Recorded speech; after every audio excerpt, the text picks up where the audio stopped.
Watch out, it's Inspector Oath. Come to throw more of our stuff into the sea. You spineless socialist rat.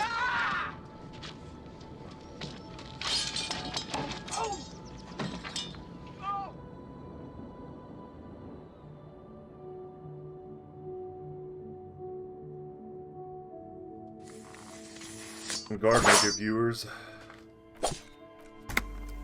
Let's continue this journey. Oh yeah. There we go. There's a guy up there. Okay. She have anything you need to say? Hello again, sweetie. Sweetie needs money. Do sweeties need get money? Oh, sweetie, I heard your conversation with the manager about your financial troubles. When do you get your next paycheck? If she could, this woman would feed and clothe you and every other sad, lost person on this earth. You've got guns of steel and a chiseled jaw somewhere under the bloated alcohol layer. Maybe she'd like to sponsor you.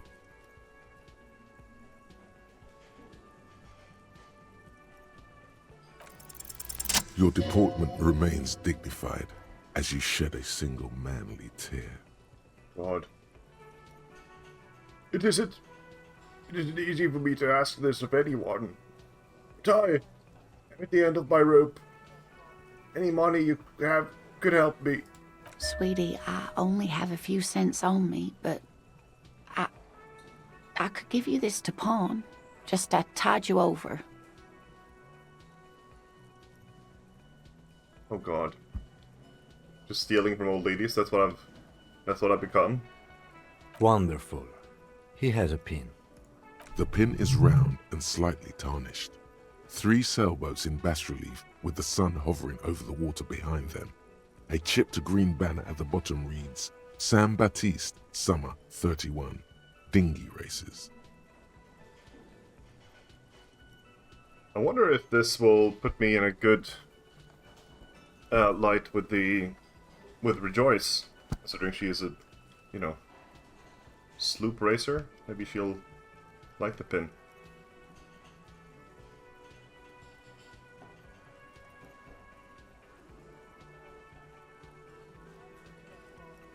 This will help you out later. Thanks. You're quite welcome, dear. I'm gonna get on now. Come on, Kim, let's go crash at my pad for a bit. You're gonna love it. Oh damn, man, I forgot to clean up. You know how it is.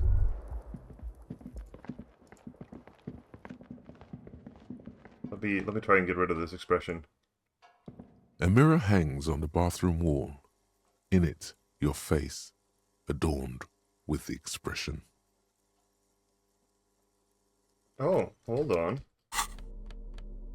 I can use my chain cutters to fix the sink or the faucet. A mirror hangs on the bathroom wall. In it, your face. Well, I can probably also fuck it up more, I guess. Let's put some actual clothes on for this, shall we? Alright. Look, I need those gloves. Reaction speed is probably good if I need to jump out of the way. Composure. Yeah, sure. Speed decor. Speed decor is nice. Alright, let's go. Let's do it. At 28% is okay. The chain cutters slip out of your failed. hands as you attempt to twist the faucet into place. Well, you know one thing for sure. I thought I was gonna fuck it up worse. You've probably never been a plumber. Encyclopedia, huh? Well, that's not gonna work. Encyclopedia is never gonna work. Let's be fair. Let's take off this fucking hat. Gotta put these on though. Yes. You know, I'm becoming more and more aware of things now. I'm becoming more and more... Kim. Look, I'm becoming more and more philosophical.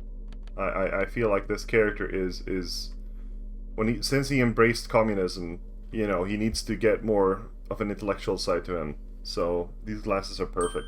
Alright, let's get moving, shall we? The bed is cold. Yeah. I couldn't do anything with any of these things. Huh. I mean, I know I fucked up the tape player, but I figured I might be able... Hold on. What was this door again? Pry bar. No? Okay. Well, okay. Look, let's get going. We need to open that dumpster. Hold on, lady. There's a lady here. The door is closed. We need to interview her properly. Now that we have Kim with us. Still no answer. This door can only be opened with a key or from the inside. Still nothing. The lieutenant gives... He doesn't like where this is going. You should punch a fucking hole in it. I mean, if Half-Life says so, right?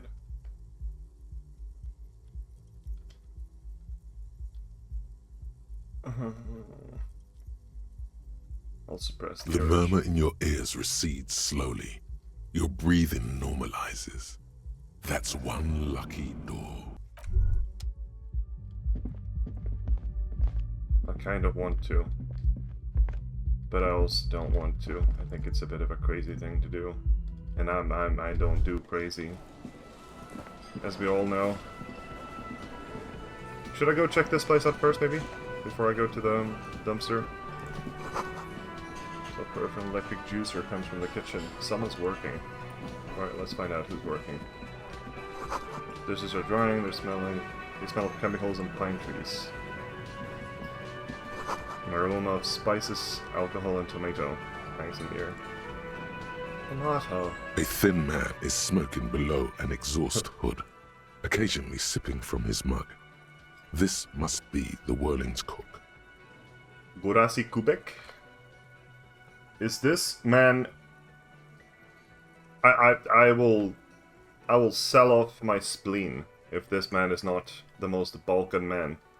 As you step in, he nods toward the table and says something in a completely foreign language. The only words you can make out are Goranci and Kubek.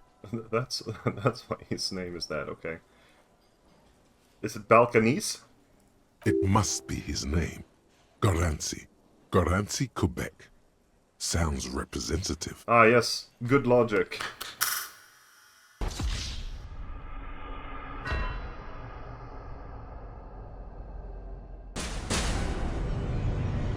Ah, Mr. Kubek.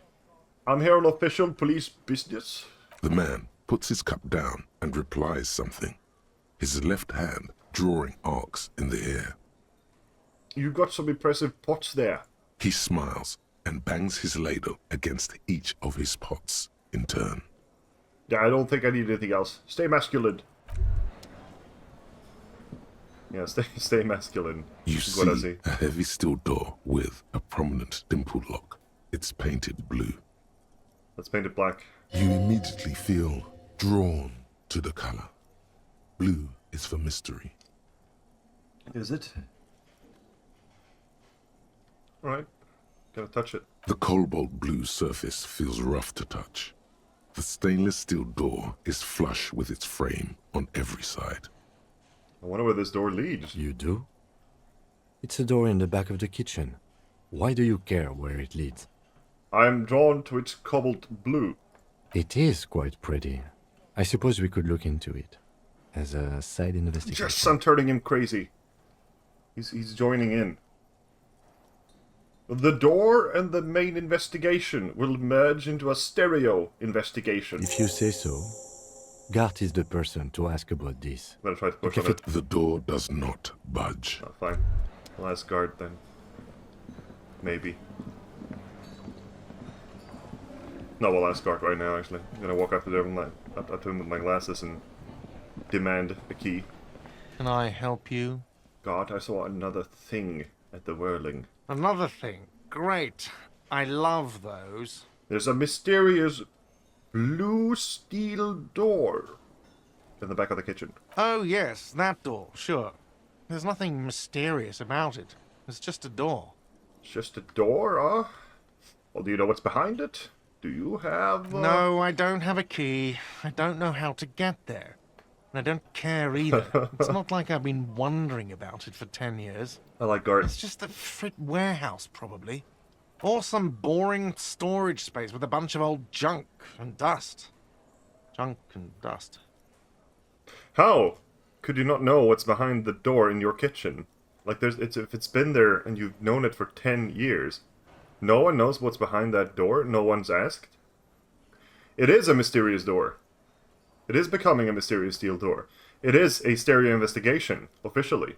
He's attempting to maintain an air of indifference. It's absolutely not convincing. I think you'd like to know what's back there. Fine, okay, a little. But my job doesn't leave me time for wondering about one locked door in one of the cafeterias I manage. The most esteemed cafeteria, surely. So, I haven't opened it. I have cleaned the whole place 100 times over, though, after the animals. And I haven't found a key, so good luck with that. Yes? I think me and Gart should have a redemption arc. I think I should try and get on his good side from now on. We're gonna be friends. I can feel it. I can feel it. Right. Okay, well... Let's go check the dumpster, then. Should I pry bar that blue steel door later? Kind of feeling like it. It's just... This trash container is locked. The sliding lid has a padlock that says, "Whirling in rags." I'm gonna open it with a key. With a well-oiled crack, the lock pops open. It should now be possible to simply raise the lid. Don't. Maybe you shouldn't. Didn't I just have a premonition that there's something in there? There is, but you won't like it. Sweat forms on your brow. Your hand is still on the lid. Open it. The smell of rotten food rises to greet you. You see soggy cartons, dirty rags, and organic waste. Well... We're just in time. This hasn't been emptied for over a week. Search the food waste! It's just organic waste, cold and slimy on your hands. Why am I not wearing gloves? Apple and potato Am I peels fucking mostly. dumb? Unidentified sludge, and I the am. occasional chicken bone thrown in for good measure. But hey, nothing. It's nothing. Nothing more to see here. What's this? What? A blue piece of plastic sticks out from the apple peels. It's shiny. Looks like the corner of something. Something larger. A clipboard. A blue plastic clipboard with moist papers hanging from it. They look badly damaged, but you can still make out forms and notes, written in a man's handwriting. It has to be a man's. Officer, is that your paperwork? No, it can't be. Yes, it is. Look. This plastic has the RCM street grid on it. You've even got an autopsy form. An autopsy form?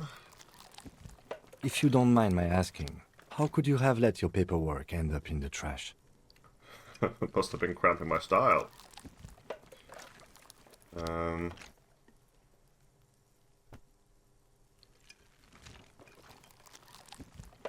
It has a foreboding quality to it. Maybe I needed to lose it for the great bloodletting to begin. What are you talking about? I speak at the tongue. Doeth thou also thorough inventories?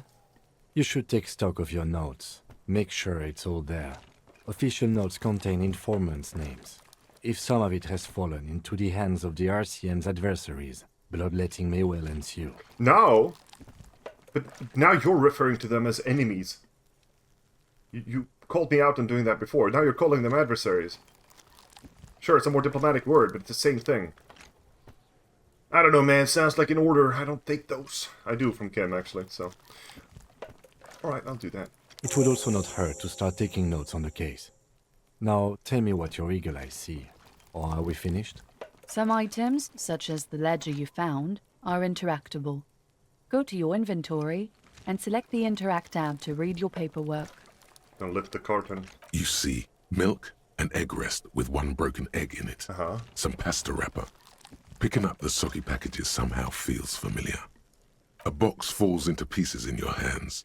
Batiste Soleil cereal. There are plastic pasta packages below. And turbo noodles. Nothing of note, however. You gotta pick at the rags. Among the threadbare kitchen towels, something catches your eye. A pair of denim trousers. Grab them.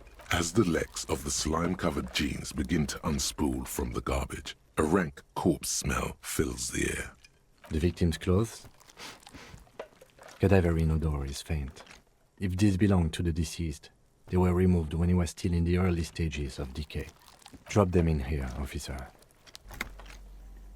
Bag him. Guitar-marked blue jeans. Pockets empty or emptied. He wore them with a belt, too. A white belt. The loops appear stretched, but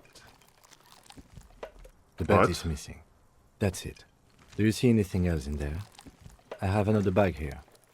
Something slimy catches your eye. Oh, yes. A drab, long-sleeved shirt, olive-colored, appears from the food waste, dripping with pus. Bag it. This is a military-type overgarment. No label or serial number. This is the kind of rib-knit shirt that's worn over light armor to conceal it in an urban scenario. Anything more? The rest of the rags are just kitchen variety waste. A yellow old mug that catches your eye. But other than that... All right. We should go to Gart again and ask if he knows who put the clothes in the trash. It could be as simple as someone from the hostel cleaning the yard. Or that one. I'd advise against confronting that force. You think someone from the whirling might have been involved? Maybe? Not really. All we know is the victim's clothes are in the trash. The lid was locked, and his establishment had the key. It's just a small loose thread. Yeah, we need to ask the kids, though. The fuck's he on about? Kids? You hear that, Kuno? He thinks you're an infant or something.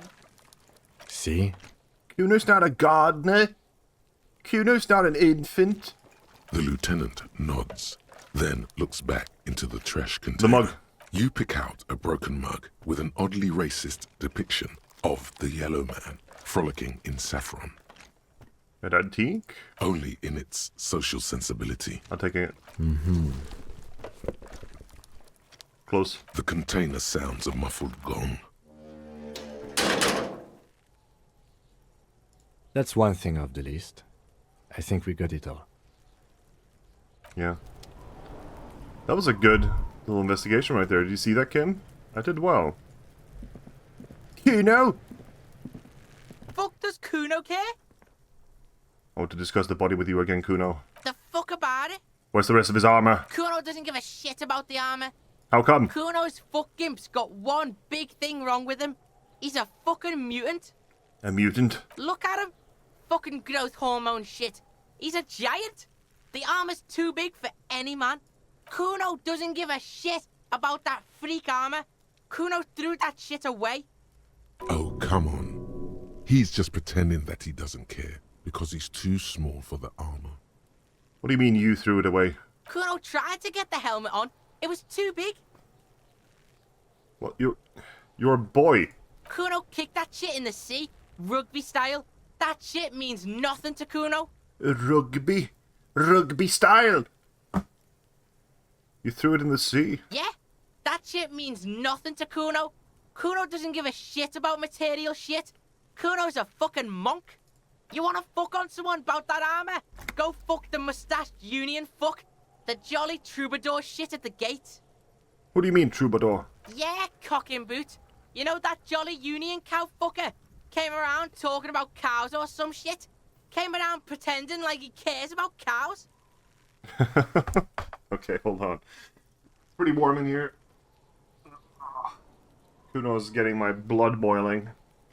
Wanna smack him in the face. Talking shit about my union. Actually, not my union. The union is obviously, they're all wrong. They're on the wrong path. I have to turn them around to my cause. We are the last communist, dear viewers.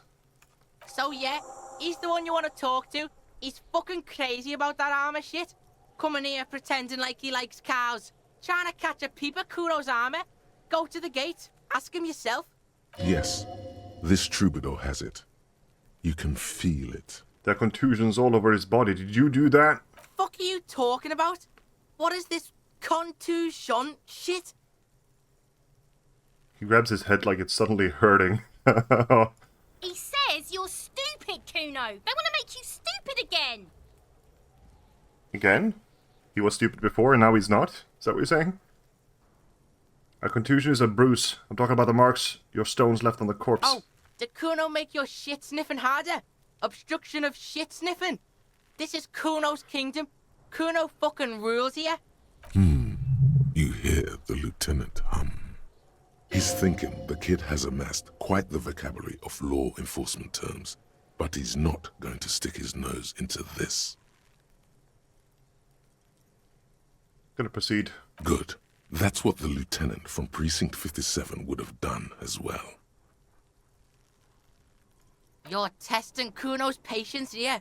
Get lost, Yeah? The kingdom of Kuno? The fuck do you want with it? That ladder yours? No, it's not fucking Kuno's. It's ancient. Look at it.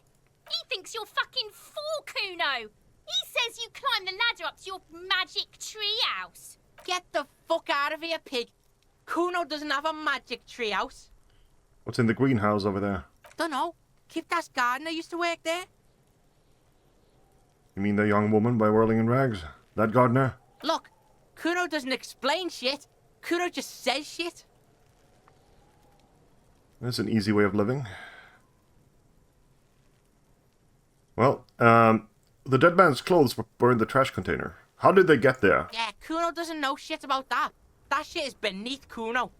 Well, I need to know. It could be a lead in the investigation. Someone may have tampered with the murder scene. Listen. Kuno doesn't care about this small-time shit. Just listen. Kuno saw what you did there, dumpster diving. Sad shit. Now listen here, you little shit. Kuno could hook you up with some sweet rags. Shit like Kuno's wearing. Your size, good price. 500 real. Alright, entertain me. What's so great about these pants? Pig, these are found modulars. Liquid fit, performance crotch, urban survival shit. Performance crotch? Made in Mirova Oh by my god. Scientists. They are Pants nice. Scientists. They are nice. Believe it, you need this shit. I do. Plastic wrap pants. Graphite black and look brand new. These could drastically improve your chances of survival in the urban wilderness. Coach Physical Instrument endorses these pants. They are tartan ready. I might be interested in the pants. Let's talk about this later. Alright, Pickle. Shit's rolling. Don't do business with the pig, Kuno. He's gonna steal all your money, Kuno. As you can see, Kuno and C don't trust you. Can't do business without trust. There's more to his distrust than being a pig. He feels threatened by something obscure in you. What that is, however, remains a puzzle for now. There was also a mug in the trash. The fuck? A mug in the trash? Is this about the fucking clothes again? Does this adequate description of a South Saharan man have anything to do with it? Yes. Does this quaint, better not take it out of its historical context mug have anything to do with it? Yeah, Kuno sees where this is going. Kuno's got that fast brain. You saying you pigs are after the mug fucker? 'Cause he's the clothes fucker? I can't hear you, Kuno. Speak louder, Kuno. It's exactly what I'm saying, Kuno. Someone's tampered with the crime scene, cleaned some of it up. Shit, that's tense. Someone's going to the beat-down basement, huh? Mug guy gonna get tied to the radiator. The kid may have something there. He's already come up with an interrogation technique too. Kuno doesn't know who put that shit in there. And if he did, he wouldn't squeal. But if you find out, maybe you can... Stop turning into a pig, Kuno. They're trying to get you hooked on the snitching. Get away from my Kuno. Yeah? Get your bacon shit away. Kuno doesn't like to be seen with the popo. Get your shit done and out of Kuno's face. Oh, I might have some other questions whatever. later. Kuno doesn't give a shit.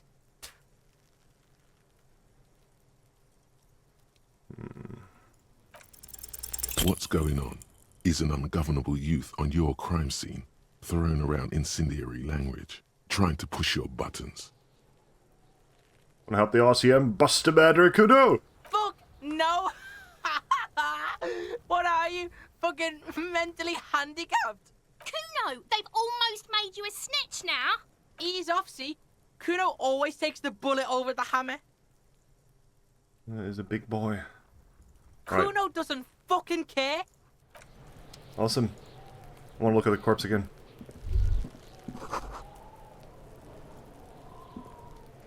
The man before you is naked, but for a pit. Of course. You have quit combat. Right, now. Hold on. Can we get in here now? Also, there's a crane here, isn't there? Winch. Crane. It's a little bit overkill, I suppose. It wasn't a crane. Maybe. Oh. Oh. Oh. Let's see. To get rid of this... to get rid of this expression of mine, I need either to put a point into electrochemistry or a point into encyclopedia. Now, I think rhetoric is what you need to spread the word.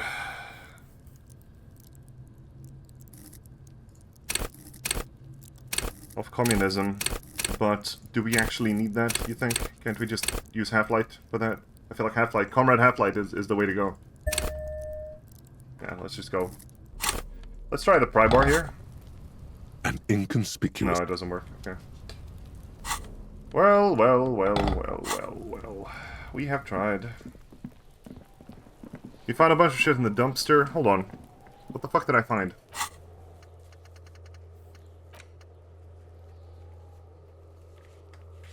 Yeah. Close the water lock on Wednesday. Locked pending repairs. Should be done by Wednesday morning. What day is it today? How do I know? Day 1. What does that mean? Day 1. Well. Yeah, okay. Where's the rest of the armor? Close the water line. Where's the armor? Go to the harbor gates. Ask the Jolly Mesk about the armor. Find booze and drink it. I'm not gonna do this one, I think. I'm gonna avoid that. Maybe. We'll see. Ask the harbor... Yeah. It's harbor. The jam mystery. Yeah, the drivers. We need to speak to the drivers again about... this potential drug smuggling business that she was talking about. Rejoice. Rejoice is probably one of my favorite characters, by the way. I think she's really good. Really well-made character. I was rewatching the footage, obviously, when I was editing it. And I just thought that they portray her in a very interesting manner. She's... When I started talking to her, I had this one assumption that was going to be a twist where I was going to start hating this character. But it never came, and it just... She actually turned out to be rather sympathetic and interesting. Like, you know, multifaceted, I suppose.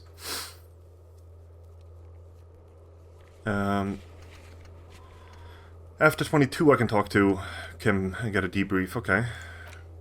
I need to find a similar looking metal sphere to replace the lost bull. I need to pay for damages, which is, what, 100 real? Yeah, find smokes and smoke them. I don't have any smokes yet. Need to find my badge. There's something she wants to tell you. Oh, yeah. Let's go on about the tattoos. Keep searching for the caller of whoever made the call reporting the crime. Yeah. That's important. That's for sure important. Well, obviously, I think it was probably the Sunday friend or the smoker on the balcony guy. I imagine. Sing karaoke. Get hold of a sad song. Yeah. Get reality lowdown. Yeah, well, I'm gonna try and get that from Rejoice at some point, I think. Report back to the cleaning lady. Oh, I forgot that. Shit. I forgot that was a quest for her. As if I didn't want to just check it for myself.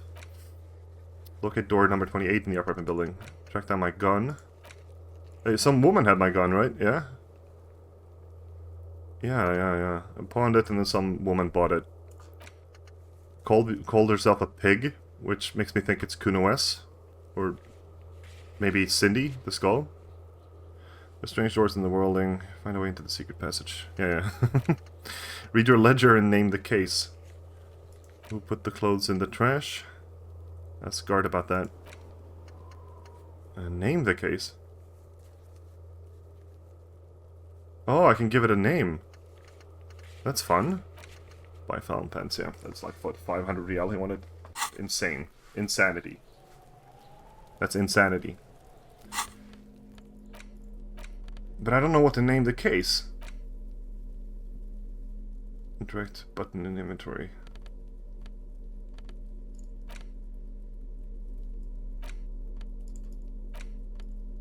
What do they mean by interact button?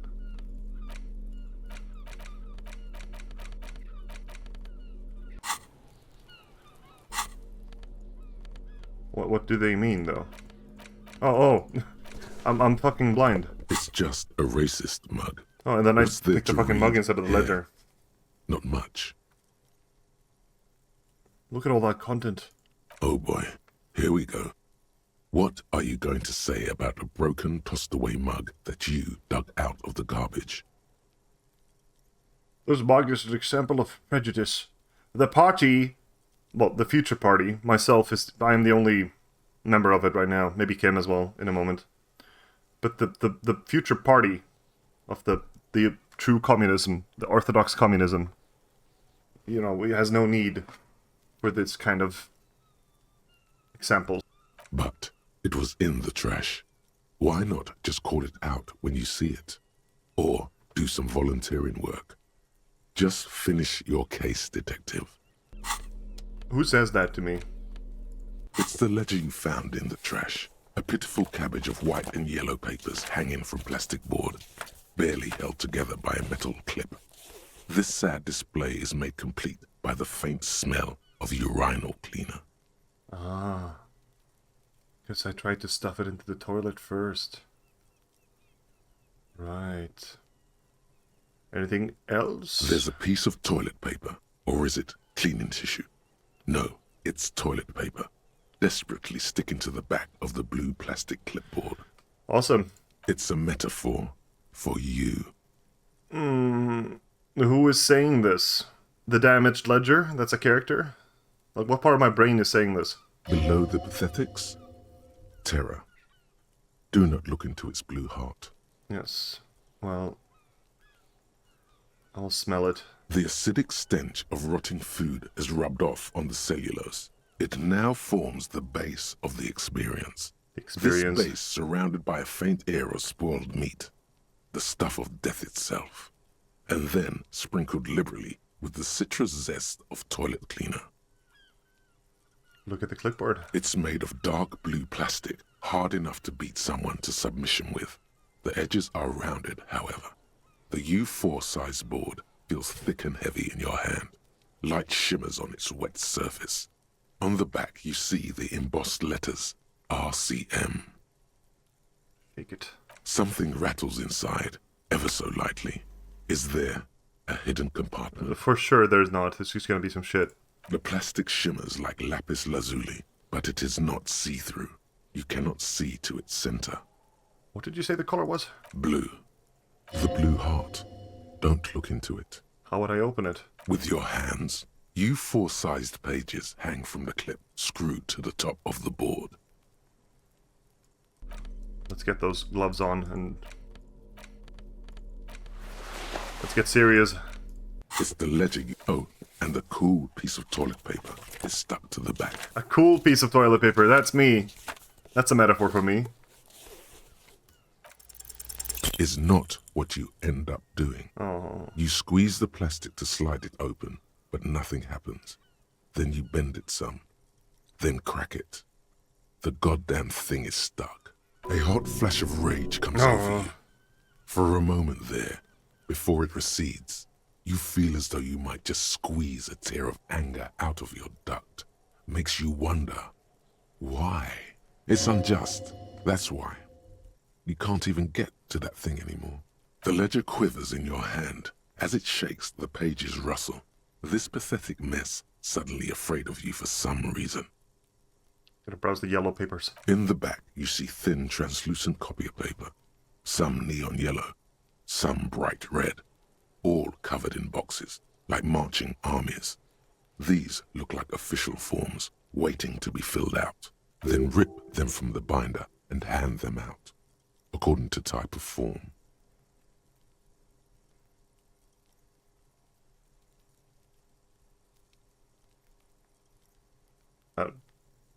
Is that the wrong tense?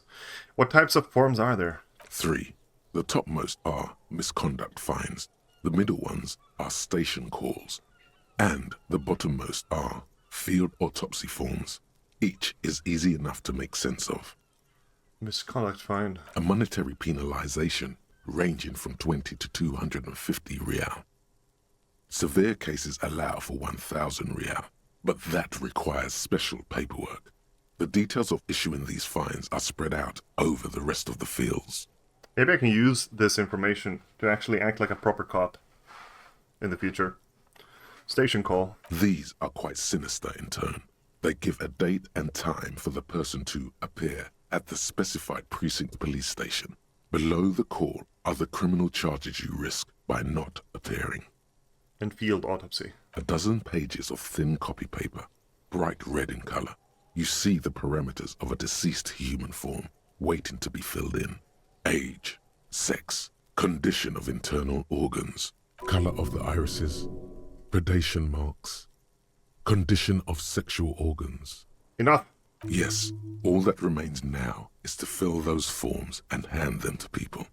Fines for wrongdoers, interview requests for bad guys, and field autopsies to dead guys. The rest of the stinking cellulose is much worse for wear. Being sandwiched between the board and the rest of the paperwork must have spared the fragile copier paper.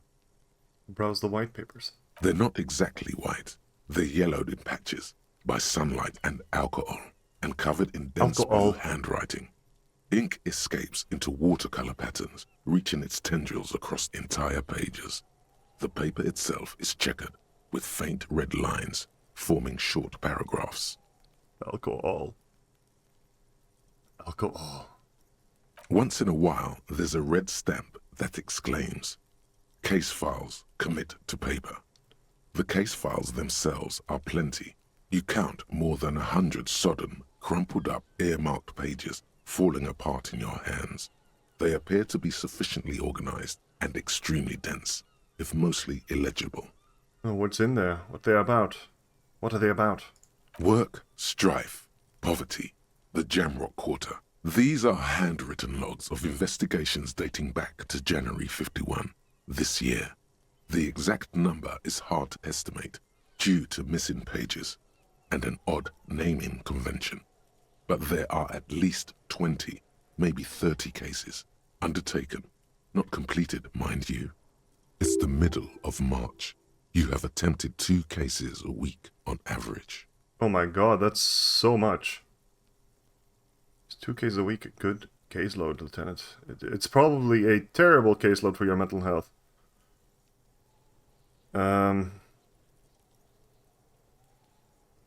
Is 2 cases a week a good caseload, Lieutenant? Huh? 2 complex cases to undertake is a lot, yes. You really have to push yourself. I would not suggest it, lest you start making mistakes. 2 cases a week appears to have been my load, Lieutenant. I'm not sure I completed them, though. 2? That's a lot. I didn't mean to say you are making mistakes, by the way. That was presumptuous of me. A nice, brisk pace. The way I like it. I prefer a normal caseload. It's a matter of method. Like a fan of gills, the checkered papers dry in your hand. The handwriting is extremely dense, if mostly illegible. There was a mention of a naming convention here. Yes, it appears you employ a, shall we say, robust yet literary system. Each investigation has its case number written on the margins. Yet, still more tellingly, most are accompanied by a name. Oh my, and they're written in capital letters too. Yes, all caps. One is called The Next World Mural. Another, The Square Bullet Hole Murders. Another yet, The Unsolvable Case. More? Others appear more light-hearted. The guys on a couch in an unexpected location, and the murder at the hookah parlor, even the rare article-free collapsing tenement. Murder features prominently throughout. You like this grimy murdering, don't you? No, comrade. It's going to take an effort to piece these case files together, but it can be done. Once you're done inspecting them up close. Kim, my cases appear to employ some kind of naming convention. You mean the alphanumeric? Officer, precinct, time of arrival at the scene? No, I mean a non-numeric one. With titles. Oh, you mean the titular? Yes, well, so do I. In our defense, almost everyone in the RCM does. Why is that? We're not writers. It's a holdover from the early days of the RCM, right after the revolution, when the organization had little idea how to do things. It persists in an unofficial capacity. Officers use these titles to refer to their work among themselves. I seem to have named a case the Square Bullet Hole Murders. Again, in your defense, I seem to have named one the man with the hole in his head. That was a real person. His death was real. Still, I named it that, to amuse myself. I pray his loved ones never find out. I like him. What happened to him? Rail spiked through the head. He died. It was a workplace accident. I have to open an official case, though. Is there room? There is, for precisely one more. 15 pages near the end remain untouched by the damage. The checkered grid forms a structure of passages, breaking the case into subtasks to accomplish. Committed to paper. The tasks you've completed flow out of the pen in a brash freehand similar to the rest of the letters. The wording comes easily. It's almost robotically simple. A language developed for mental rigor and simplicity. Inspect the victim's body. Get the body down. Interview the cafeteria manager.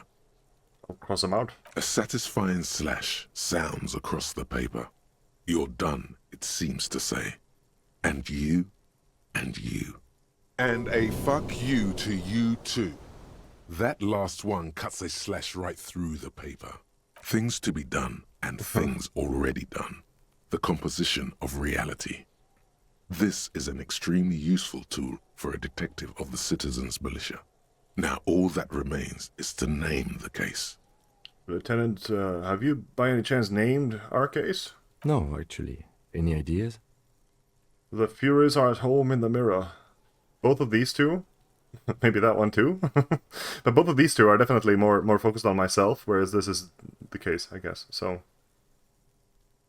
but I want to know what he thinks about this. The Furies are at home in the mirror. Furies? Yes, well, I don't know.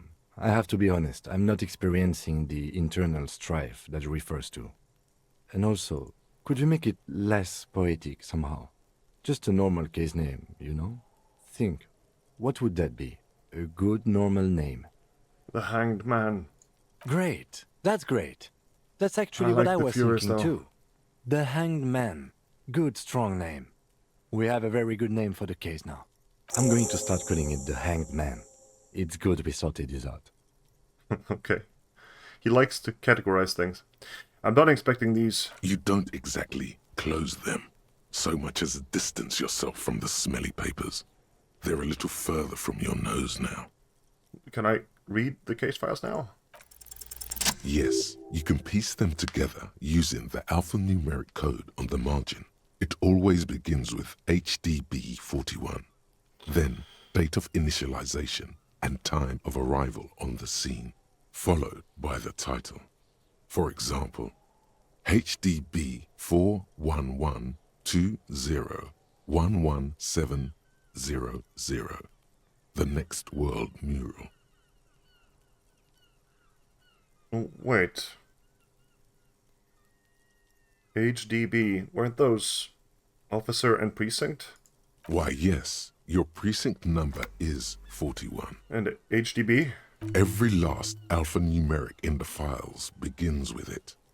And these are your case files. It's safe to say HDB are your initials. Hors Debbie Berenga? Ram Darjan Binzakin? I think what you meant to say was RAC. Raphael Ambrosius Custer. No, the alphanumeric begins with HDB. Good. How long does it take to read one of these Raphael stamped cases? Fine. It takes about half an hour for you to piece one together. Mr. Raphael, which one do you want? The Next World mural. This one is relatively easy to reconstruct. Overnight on 1202, a graffito, nay, a mural, appears on an 8-story tenement overlooking central Jamrock. The building is a sparsely inhabited ghost tower, part of a failed real estate development called Grand Couronne. The mural is enormous. 2 silhouettes, a man and a woman, are kissing. The text cut into their form reads, "True love is possible only in the next world. For new people, it is too late for us. Wreak havoc on the middle class. People call it that thing and that fucking thing. It's visible for miles. In 2 days, the station's complaints desk gets clogged with requests to remove the bummer. You and your partner are assigned to the case. The graffito crew is easy to track down. Only the bell-letchers have the literage of industrial paint to cover the surface. One of the graffito artists is rumored to be rich. They take responsibility for the execution, but not the design. The ideologue of the Next World mural, as the crew calls it, remains an unknown. Wait, do I ever find out who came up with it? The case files do not show you finding the author of the design. Damn it. The crew agrees to clean up after themselves. However, your partner, JV, is against the removal, citing public support for conservation. This leads to a debate in Precinct 41, which then spreads to the streets of Jamrock, ending in a rare plebiscite organized by you and the rest of Row 3. The 9,000 people subjected to the mural's message, all of Lakeside, Central Jamrock, and Villalobos, plus half of the eminent domain, participate in the vote. Although the case begins with what appears to be a lot of rambling on the streets as to how juvenile and stupid the mural is, given a choice between 2 options. Keep the mural, it is right. A staggering 78% of voters choose to keep it. Turns out the opposition were a loud minority, and that love truly is possible in the next world for new people, and it is too late for us. All that remains is to wreak havoc on the middle class. In any case, it appears to have been a rare case of civil activity in the quarter, and agreement as well. What do you want to tackle next? The unsolvable case. AKA Leslie and Burke, AKA the public indecency drunk and the property damage drunk, is a cursed case. It has been passed from unsuspecting officer to unsuspecting officer for 10 years. On January 29, the unsolvable case made its way to you. Why you accepted it, it is unclear. Every officer, and indeed most civilians in Jamrock, know it's unsolvable.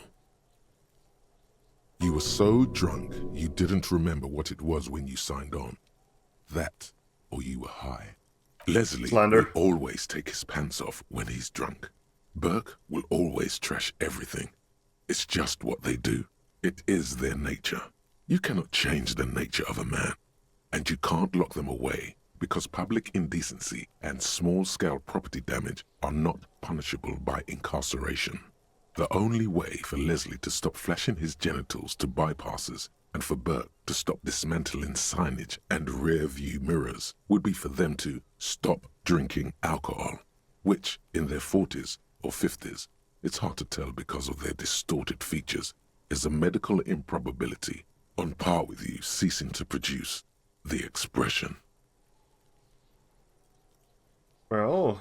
Threatening, fines, dragging them to the station, locking them up in the hellholes they live in, locking them up in the station, hypnotherapy, even trying to get the local gang of Zemyaki to take them out.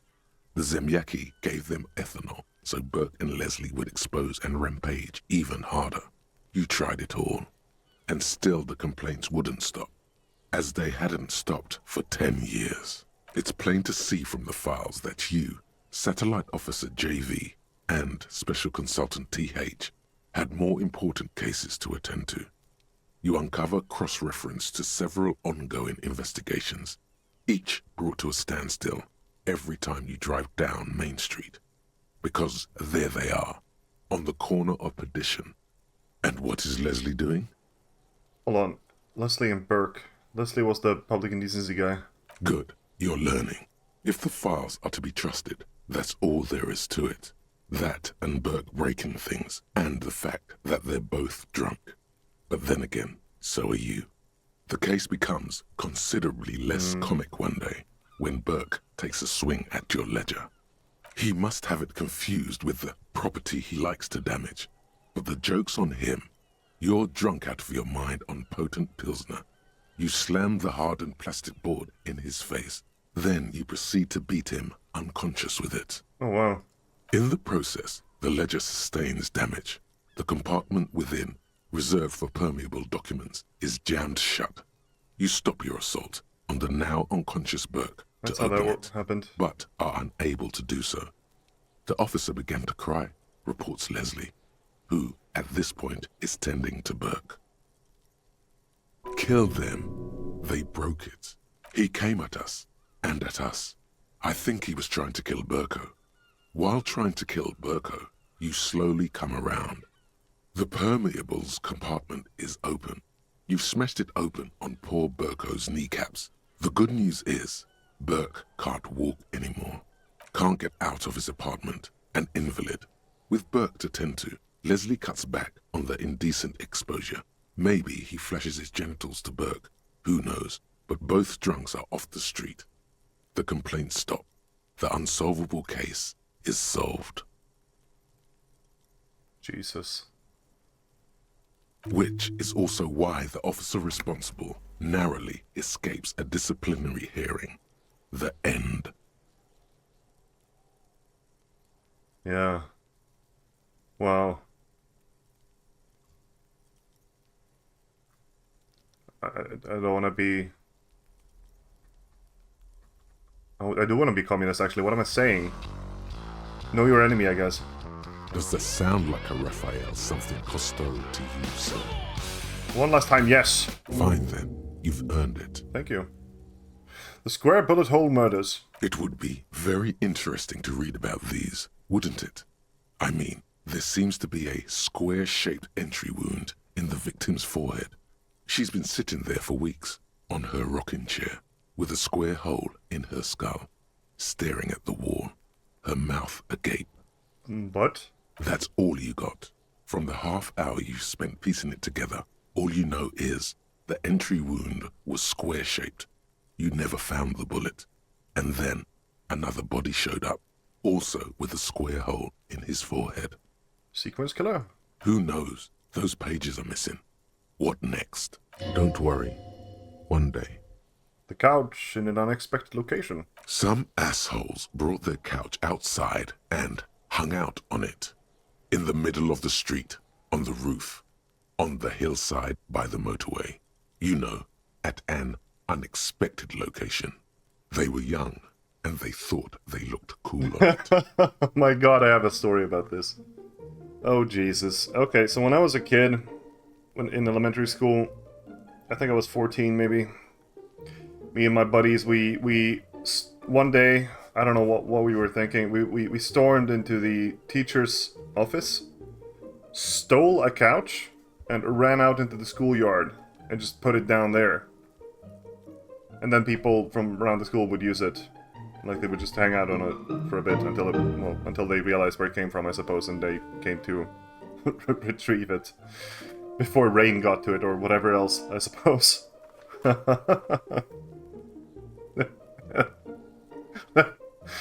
So, Raphael Ambrosius Cousteau has been investigating me, it seems. Yeah. They look really cool, like a rock band. Yes, as you said here, insufferable rock and roll assholes. Young people are the worst. So anyway, you got a complaint about the damn sofa, or couch, or whatever it was. They were leaving it out in all these unexpected and whimsical locations. They took it to where they also took photos of themselves on it, and smoked cigarettes, and drank coffee because they felt it's intellectual. I feel like that's something the goth kids in South Park would do. Cigarette butts, coffee cups, stupid couch. You had to clean it all up, and you did. So congratulations to you. Case solved. Did I ever catch those guys? No, you didn't have time for that. These notes show that you have what is called a real goddamn job. You don't have time to be chasing down the couch assholes. You have a real job to do. What next? The couch assholes. Murder at the hookah parlor. Murder. Tum tum tum at the hookah parlor was a case originally assigned to an officer called Joseph Mills, who is now dead, of circumstances completely unconnected to murder at the hookah parlor. Wait, how? Beaten to death by a throng of Villalobos gang members when him and his partner J.M., only initials mentioned, answered a call one night. It's a sad story, and it isn't really represented in your case files. Stop stalling and get to the murder at the hookah parlor. Right, on with the murder. Joseph Mills was on this case that he just couldn't solve. Was doing it solo. Said it was a real nutcracker, a real brain twister.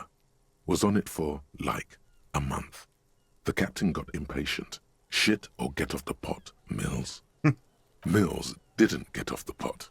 Not yet. He kept at it for a couple of weeks more, racking his brains, running with every theory, as outlandish as they seemed. Still couldn't solve the murder at the hookah parlor. Tough case, he said. Toughest he's ever had. Hookah. Alcohol. Wait, was Joseph Mills a good cop? No, he was awful. Awful sense of humor, too. The worst jokes you've ever heard. Really rapey. Oh, Still, that kind. He'd been on it for months now. Said it was the final case. Said it was uncrackable. That murderer vanished into thin air. That goddamn hookah parlor was all he talked about. Go on. Okay, so the case is handed to you because Mills isn't getting anywhere, and you look into it. Here's the setup. A young man is found dead in a hookah parlor. You know, those places where you go now he's saying smoke hookah again. bubblegum-flavored vapor all day. Mm-hmm. Now, can you get high? No, that's really cool. Yeah, really lame. So anyway, young man in his 20s found with his skull busted open, right on the floor of the hookah parlor, in the middle of the day. No one else is in there. Only client that day. In perfect health, too. Some kind of movie producer. No one enters. No one exits. He's just sucking on his watermelon hookah all morning, all noon, like he usually does. He's a regular. No calls, nothing. Just sucking on the hookah until 15:45. Then bam, he's dead on the floor with his skull busted open, blood everywhere. What happened? How can it be? Mills has no idea. Invisible assassin. Movie deal gone sour. Girl at the counter did it. Nothing fits. Eerie. Man just dropped dead. So you go to the parlor. You see cushions around the table. Tables low, heavy, really sharp edge. He sucked hookah, stood up, passed out, hit his head on the table and died. See? You can't even read the thing without solving it. Yeah, it was that. Turns out hookah does do something. It turns off your brain's oxygen supply, and you don't notice it until you get up to go to the bathroom. And what was he doing there for 6 hours? Smoking hookah. Didn't you hear? I don't know. Trying to come up with a movie script, maybe. Anyway, that was murder at the hookah parlor. Joseph Mills wasn't a good detective, and about 30 minutes has passed piecing it together. Next. Now I can revisit this. Not much has changed in the meanwhile. A bunch of sodden papers still sags from the clipboard. Inspect the clip. An aluminium block runs the width of the board, biting down on the paperwork. Its crocodile teeth are the only thing keeping the papers together. A regular pencil, the tip worn down to nothing, has been attached to the clip. Run your finger across the aluminium. Americans? Huh? The surface is interrupted by a silvery sticker. It's rectangular, sparkling with iridescence. You don't know how you didn't notice it before. Hey, Lieutenant. What is this? What? That thing. It's a halogen watermark. We use it for adding information to RCM property. How can I read it? Any capable light with the right wavelength will do. Like, for example? All RCM vehicles have headlights designed to reveal halogen watermarks. Mine too. This means you can read the watermarks if you just turn the lights on. Interesting. What kind of information? It depends. Aside from an anti-counterfeiting stamp, mine has my station number and address. The information varies by date of issue. How many years you've been on the force, he's thinking. It'll have that. Your kill count. Yours will surely have your kill count. My gamer tag. Okay. While a bunch of sodden papers sag from the clipboard in your hand, it's a sorry sight. Yeah, inspect the toilet paper. It's just toilet paper sticking to the back of the plastic clipboard. You can take it off if you want. Maybe it's kitchen tissue. They look exactly the same. If you want it to be kitchen tissue, it can be kitchen tissue. It's not, though. It's toilet paper. Take it off. Still wet, the toilet paper. I got experience for that. Kitchen tissue, sorry, peels off the plastic easily. All you have to do is shake it off your finger, and voila, the ledger now looks marginally better. Yeah. I'm gonna retry this. Just relax. The two sides of the board are slightly misaligned, like a drawer that's come off the slides. All you need to do is bend the plastic on your knee, slowly. The slides snap back into place. It should be possible to just, you know. Alright, somehow I don't want to. What are you waiting for? Just. That's because you know where this leads to. That doesn't sound like it's gonna be fun! Fine. Without resistance or sound, the two panels move against each other. The compartment is now open. Ooh, what's inside? 2 ticket stubs and a handmade postcard. Huh?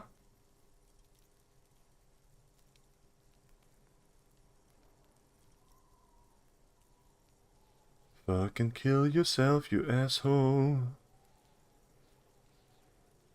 I was about to say, that doesn't sound too bad, honestly, and then I see that. And now it feels bad. I'm gonna pick up the ticket stubs. 2 octopuses are smiling, reaching their tentacles toward each other in the colored pencil drawings. The tickets permit access to the zoo in Revachol East. The aquarium costs extra. These let you go there, too. Ooh. Go to the aquarium. Gonna pick up the card. Thin wax paper has been glued to a piece of cardboard. Sounds like leaves rustling when you pick it up. You see violet flowers, floral patterns, patches of glue. Smell it first. It smells of chewing gum. A touch of cinnamon, the end of summer. You think the label says Tutti Frutti. Open it. Familiar handwriting lines the inside of the card. Looped, round letters in a woman's hand. Harry, it begins. Oh. You're already reading. I wanted to write you a letter so you can read it when you wake up. Maybe it will make you happy. What is this slander? Does this mean I'm called Harry? You're probably just Harry or something. Throw it away, please. No, it might make me happy, though. A merciful wind blows in from the bay of Revachol, dusting the ground at your feet and raising newspapers far away. You feel the card slipping into it. No. Let go. What was that? Frisson covers your entire body. A feeling of cold. A persistent chill. Hold on to it. Read the card. Your hands shake, holding onto it. Every morning when I step out and you're asleep behind me, it says, I find a little piece of sadness in me. I carry it in my chest, down Voyager Road. Every step I take, it grows.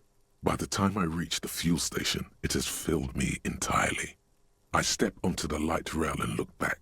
Sparks fall from the bow collector.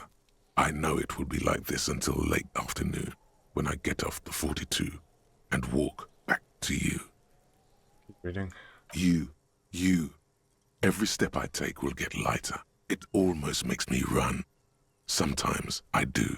I can't believe I met you. I can't believe the happiness I feel with you. You have a vast, vast soul, and I will always, always, always come back to it. Kisses, kisses, kisses. You feel the air sucked out of your lungs and the blood sucked out of your head. Everything around you gets dark. Small white dots appear.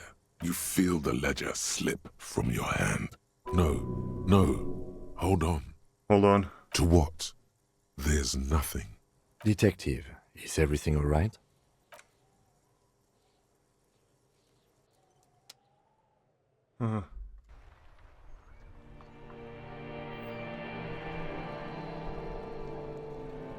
What?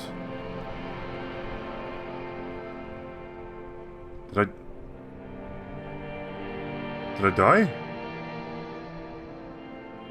Oh. There is nothing. Again. Oh, I'm passed out. Gonna lie there. Well, almost nothing. There is the ground below you. That's still there. And the small light that's on, fluttering, somewhere in the basal ganglia. Who's that? That's me. Blue eyes, that's me. And who was that? Who was what? He speaks of the sickening longing, the unwell emotion. Even in the darkness, he's grasping for it. Still trying to hold on to the great sorrows slipping in the water. Slimy. No, I was cool. I'm cool. The cool when you're dead, brother. Here in the paleo-mammalian cortex, we call it the shadow. Because it's always there. Was that the X something? The bloated corpse of the past resurfacing? No, it was beautiful. Beautiful. Believe me, stupid ape. Its lack of beauty was not the problem. Where's Voyager Road? There is no Voyager Road. There are no roads, no houses, no lights in the windows. It's all on pause. Enough. You think they would let you? Until you disintegrate into biomolecules? No. Someone is breathing on your face now, inspecting your pupils, stupid idiot. What is that? It's cold. Yes. They're pouring something on you. It's in you. And It's delicious. Glowing lights on a dashboard emerge out of nothingness. Where am I? In the upholstered cabin of Lieutenant Kitsuragi's motor carriage, seated in the driver's basket. The air is thick with leatherworks and heavy fuel oil. Cold water runs down your chin. Drink. Water. Lieutenant is extending a small canister to my mouth. Yeah, sure. The water is cold, silvery, the stuff of life itself as it pours down your parched throat. The pounding in your head recedes. The darkness parts. Drink. You haven't drunk water in 2 days. Did you know the human body is not made to survive on alcohol alone? You need a secondary form of hydration. With greedy gulps, you down half a liter of cold water. Some of it spills on the driver's seat. The lieutenant pays no heed to it. What happened?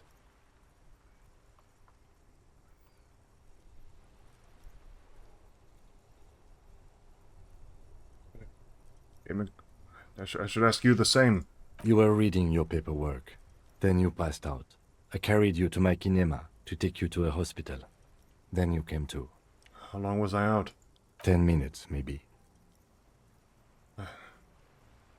Fuck it. Good. Ledger of failure and hatred. You dropped these. Are you okay to proceed? Let's solve this case. Good.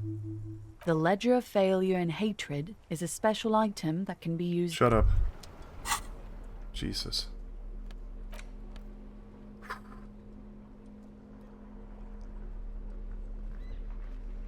Okay. Yeah. Right. Mazovian Ooh. socioeconomics. Here we go. That's some cool fucking art, by the way. 0.000% of communism has been built.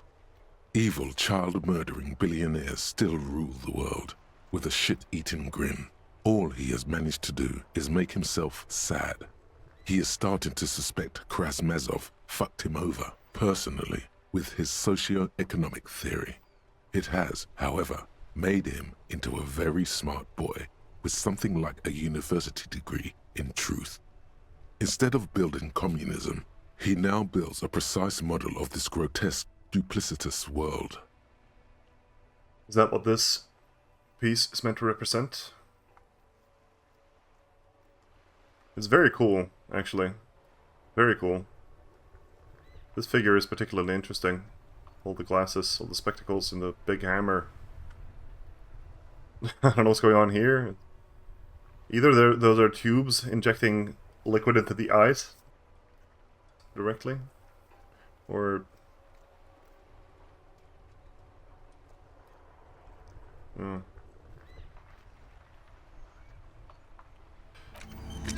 Interesting.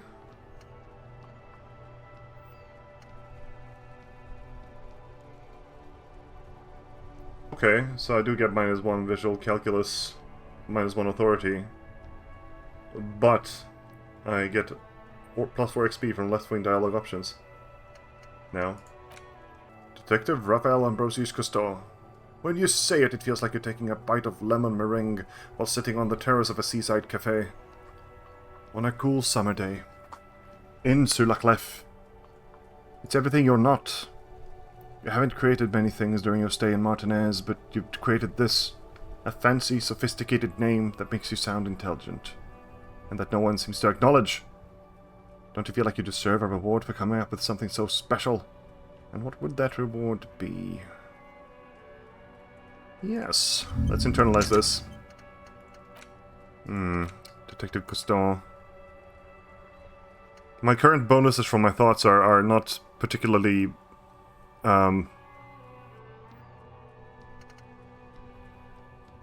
nice. We should think about calling it a day, maybe. The nights are still miserably cold this time of year. I haven't paid the cafeteria manager for damages yet. We should take care of that, then. But I don't have the money. Let's talk to him anyway. An officer of the RCM shouldn't be sleeping in the street. We'll figure something out. Though he finds this situation frustrating, he is doing his best to not make you feel any worse than you already do. Yeah, I'm sorry, Kim. Negotiating. Do I have to?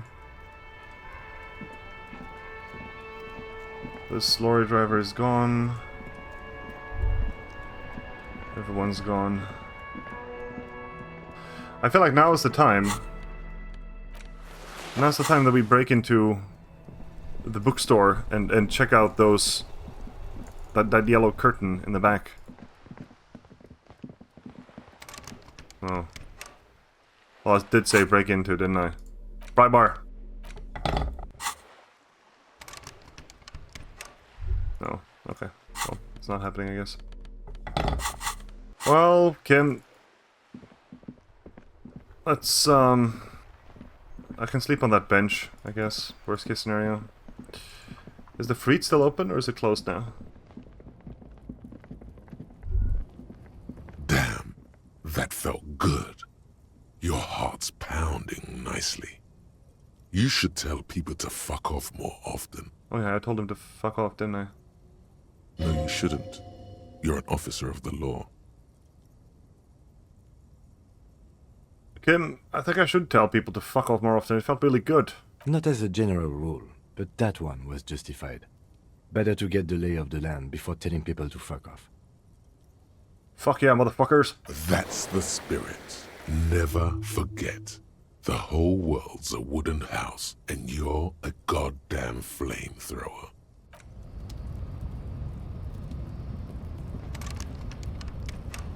Fuck yeah, motherfuckers! Right, even all the Union guys are gone. I can go up here now. Huh. There's people here? Oh. Let's figure this out. What kind of clothes? How do I want to present myself here? I like this look. The pockets of these new jeans are perfect for sticking your hand into. Makes you look cool, calm, and collected. As your hand enters the pocket, your fingers brush against something. Soft, yet crinkly. Oh. Hey, it's a chewing gum wrapper. It reminds you of the fruity juice of apricots. You should inspect it closer if you have time.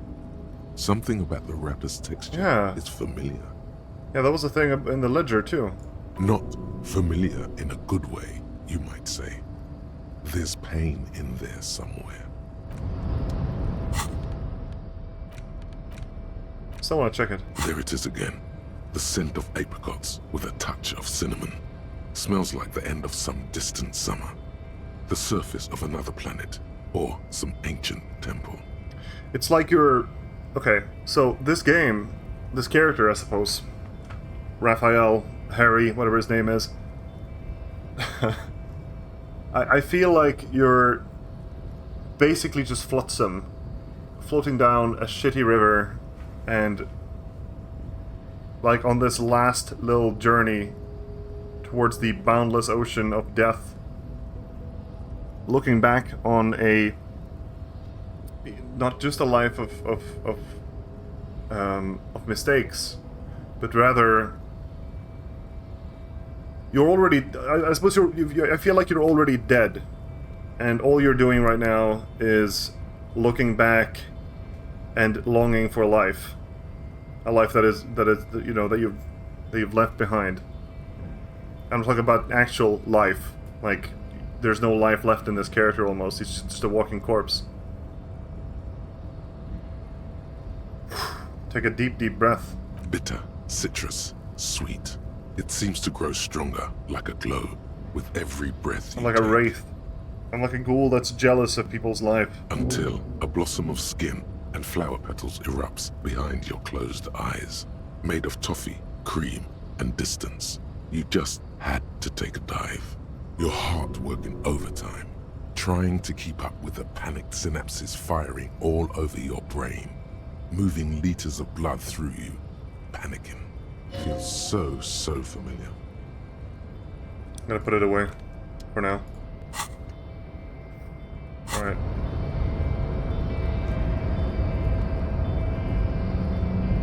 Nobody betrays your degeneracy. Yeah, Measurehead. His body totally betrays his degeneracy.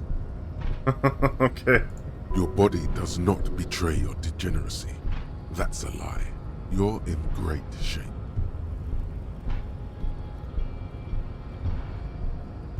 I'm gonna size him up. Are you admiring my morphophysiology? It must be frightening to stand in the shadow of this racial pinnacle. Be calm, Sandwich. You are not in danger, because you are not a threat to me. I'm gonna puff up my chest. What is this androgynous display of sexual maturity? You hear your heart pumping, fast and irregular. Your joints ache and you feel old, but still alive, somehow. Stop it! You are embarrassing yourself in front of this woman and your pedomorphic friend. The child-bodied friend? This display of weakness may appeal to older women with a stronger maternal instinct, but it is a liability here on Battlefield Martinez. Jean-Luc, his body is betraying his degeneracy pretty hard. Maybe you can ask him to leave. What do you mean my body betrays my degeneracy? You have succumbed to Al Ghul. You reek of it. An invisible sword of Al Ghul emerges from your throat. You cannot see it, but others can. It is making the woman in my company sick. I'm gonna smell her breath. Kim, is it really so bad? It's not good. It's like a rat crawled into your stomach, got drunk and drowned. Wait, well, enough. I need you to take down the dead body or let me in. No, you don't. You need to get another drink. Occidental Haplogroup B4 is done giving orders around here. The influence of the ham sandwich race is waning. I am the police and I need you to comply now. Jerking motions. Signs of a late-stage neurodegenerative disorder. How far the Occidental Haplogroup has fallen. You were once a noble and powerful race. You gave the world eugenics, electricity, and powerful weapons of war like missiles and aerostatic aircraft. You made great gains in metallurgy, race theory, and statecraft. You dominated lesser cultures, like the deformed Hemians and the inexplicably potato-obsessed Quakers. But now your ascent to the genetic summit has halted. You are obsessed with sadness and with frivolous pop culture. You will be superseded. Isn't that right, babe? It is, baby, yeah. You know. There is a button right behind him, just out of reach. It must be the one that opens the door to the harbor. This man is not budging. Let's hope his superiors inside are more cooperative.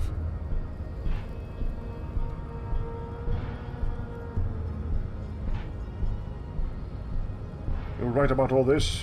Now I need you to help me get that. No, you're not. Gotta push him out of the way.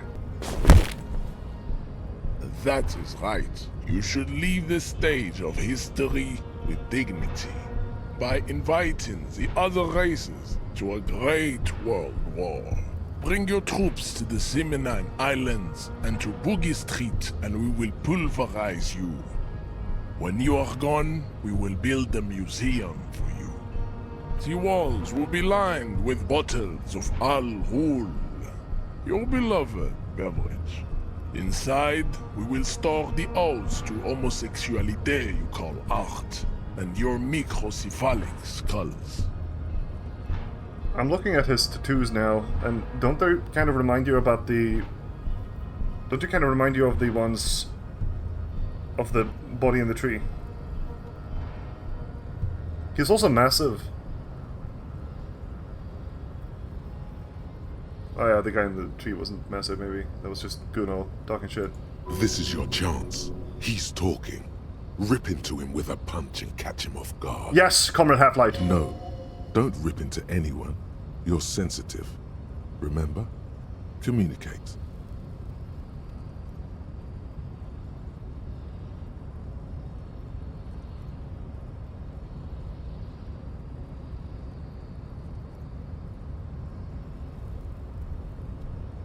Know anything about this mug?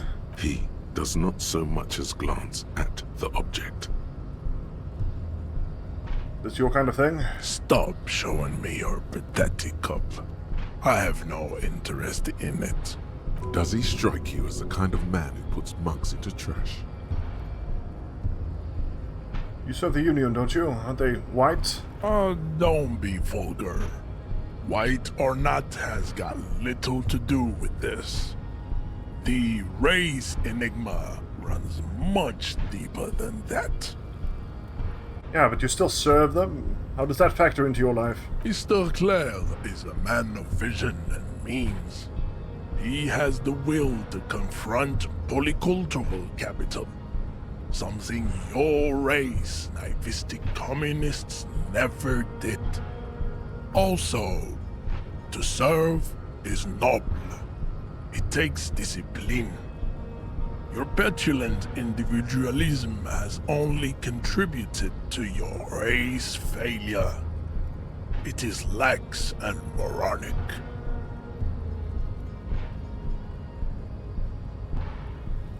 A jam is a mysterious fourth thing.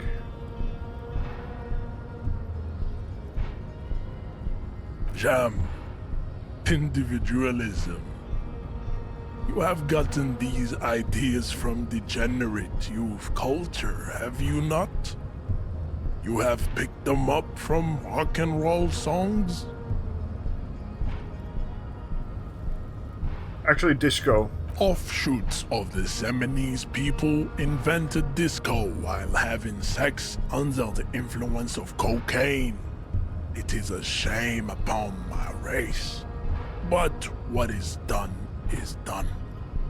I am not surprised you enjoy it so much.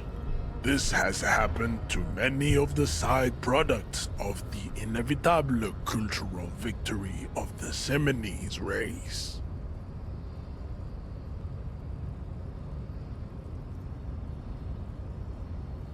I don't really know who the Seminoles are. I recently experienced head trauma. I can see that. The Seminoles are the South Island race, haplogroup A4A, the rightful masters of the Insulindian archipelago. We descend from the Areopagites of ancient Pericarnassus and arrived here 4,000 years ago. We are the future. That is all you need to know. So you were born and raised on the islands before you moved to Revachol? I am a descendant. The narrow streets of Ulimbuir are with me in my genetic dreams.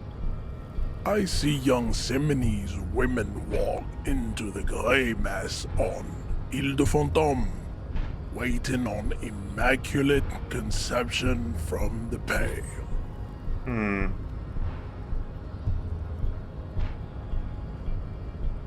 So you did not come from the islands? No. I have heard about it on the radio. He would be appreciative if you did not further chase this line of inquiry in front of the women. So you're not really Seminoles, you're just from Revachol? I'm from Couronne. And no, it is not just in Revachol. The city is central to the Seminoles strategy. Spreading through its trade networks, our culture will dominate the world. Culture. You have heard enough about our phylogenetic secrets for today. You have extinction to come to terms with, and never getting that dead body down from the tree.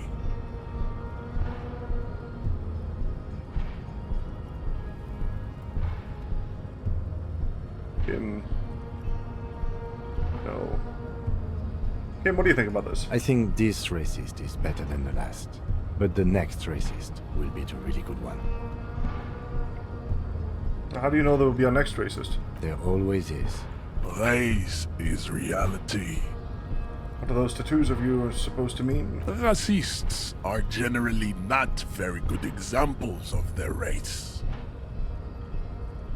I am He's not there anymore, like by the way. them. I am craniometric perfection. I have taken the trouble to permanently draw a phrenologic grid on my skull and features. This should dispel phrenology, huh? any doubt. Okay. True, that is a noble cranium, but you got a hard noggin yourself. You sure I'm not craniometrically superior to you? You exhibit forward projection of the jaw, indicative of schizophrenia and sexual inaccountability. From a purely aesthetic standpoint, the dimple in your jaw makes you look like a baby. This is not craniometry, just an observation. What else? It is impossible to see any more of your bone structure.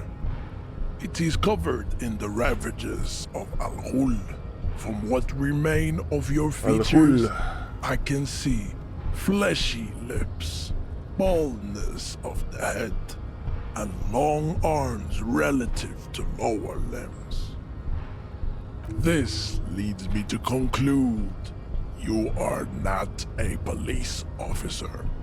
You are a common criminal, an offspring of murderers and sailors from Sur-la-Clé and Vesper, and possibly even the degenerate sheep herders of Ubi.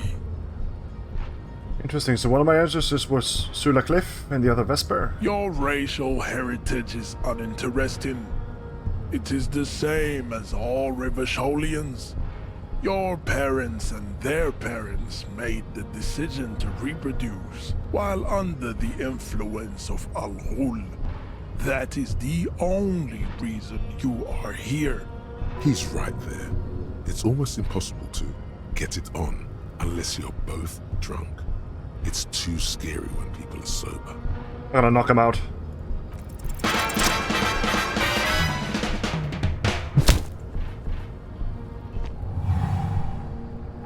Just like that, instinct took over.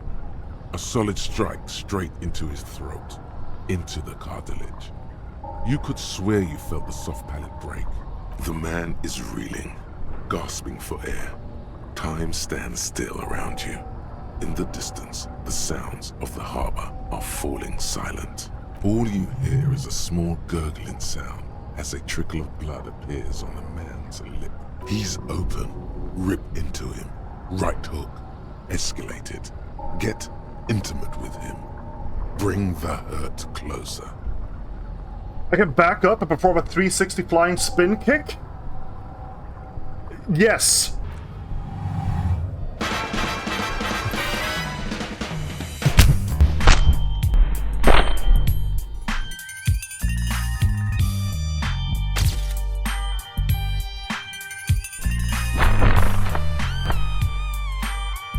What the fuck? The man lands with a dull thump, like a broken down puppet of muscles and sinew. For a moment, he still tries to keep his head up, dazed eyes looking at you with unimaginable surprise. To your left is the button. Disco Inferno! As you slam your fist on the button, the man collapses entirely, his head rolling to the side. Did I just kill a guy? Looks like you're the new measurehead now. Her voice is surprisingly calm. No one is the new measurehead. Let's go before he gets up. Wasn't I supposed to go talk to Gart and maybe like find a place to sleep or something? What am I doing now? The man is still knocked out. He breathes slowly and steadily. It'll take a few moments for him to recover. I don't know what to do with this. Yeah, it probably will. It probably will take him a while. A long time, I imagine. Yeah. If he ever recovers, you know? For all I know, he never will. Yes? Oh, this is not a place to go. It opened the gates below. Right. Okay. Oh, looks like I'm the new measurehead now, huh? In case of a strike, press button behind guard. What's this place? This is a cool apartment. Can't I just live here? Every worker's a member of the board. Oh, so this is one of the commies' apartment. Is this Measurehead's apartment? Someone left the coffee machine on. Dark liquid in the pot looks almost sentient. God. What's that? La fumée. The smoke? Is that what it means? The leading intellectual organ of Martinez communism offers a radical Mazovian perspective on a range of contemporary issues. This cover features a stylized portrait of the late King Frisell, with a pair of white antlers growing out of his head. The front of this quarterly journal features a large satirical portrait of the late King Frisell. From the sides of his head, a pair of white antlers spread to the corners of the cover.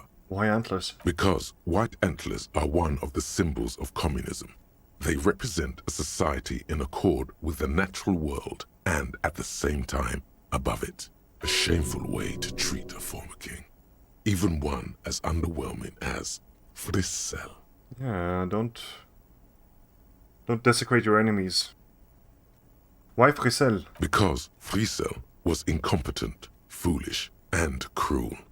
In short, the embodiment of everything the communards wished to overthrow. It's satire, you see. I'm gonna flick through. To your disappointment, there aren't any full-color pictures to direct your attention.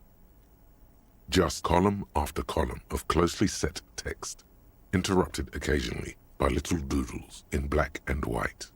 After rifling the pages with your thumb several times, you return to the table of contents. The magazine is divided into several sections. International developments, Kunst und Kultur, and local concerns. Just inside the cover, there's also an editor's note. What's the editor's note? Comrade, as you know, this journal takes its name from Mazov's immortal expression, Du cristal à la fumée. This was his way of describing the way the rigid, crystalline structures of capitalist ideology turn to smoke under communism. But, like the structures of capitalist ideology, we too are at risk of going à la fumée, unlike many publications which are content to spoon-feed their readers reassuring drivel. La Fumée is committed to telling the radical truth, even when that truth may drive away potential subscribers. So please, if you value our radical Mazovian perspective on contemporary politics, culture, and international affairs, please consider subscribing today.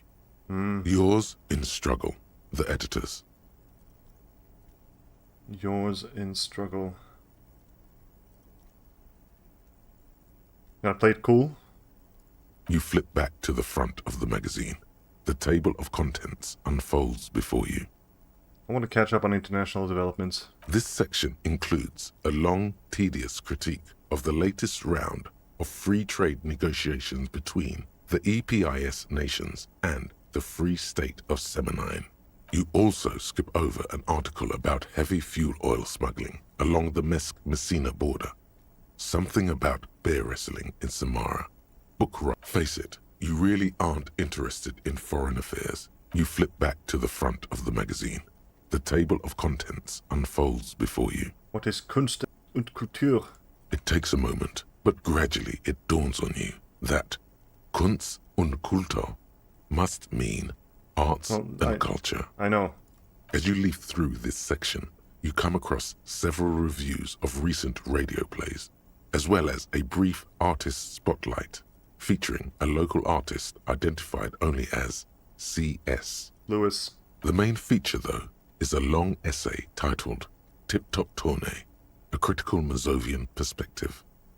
Read the profile of CS. This so-called artist spotlight is really just a brief Q&A, made all the briefer by the subject's evident hostility to her interviewer. What is this tip-top tournée? The actual article is surprisingly light on details, but after skimming a page or two, you gather that it has something to do with motor carriage racing. Oh. Alright, let's see what these communists had to say about tip-top. You think you're settling in for a relaxing recap of the most recent season, maybe sprinkled with some nice anecdotes about a few of the more colorful drivers. Instead, you find yourself skimming a 10,000-word feature about all the politically problematic aspects of Tip Top Tournée. What's wrong with Tip Top? Where to even start? For one, there's the crass commercialism of its sponsorships. And then there's the practically criminal emphasis on deadly motor crashes. Hang on, who wrote this stuff? Oddly enough, this article has 2 bylines. Nazteb Encolada Bernal and Exilus Buka. Those are not real names.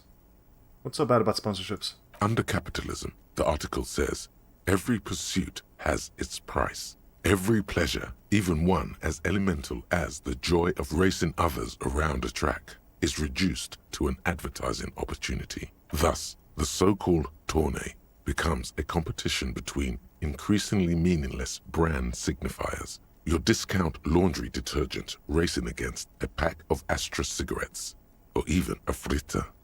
Right, but then you get to see them crash. And that precisely is what's problematic about it. Were it not for the promise of random, spectacular violence, audiences would quickly lose interest. At the end of the day, it's the destruction of these 750,000 real races that you're really watching for. Wow, you're right. I really am just in it for the violence.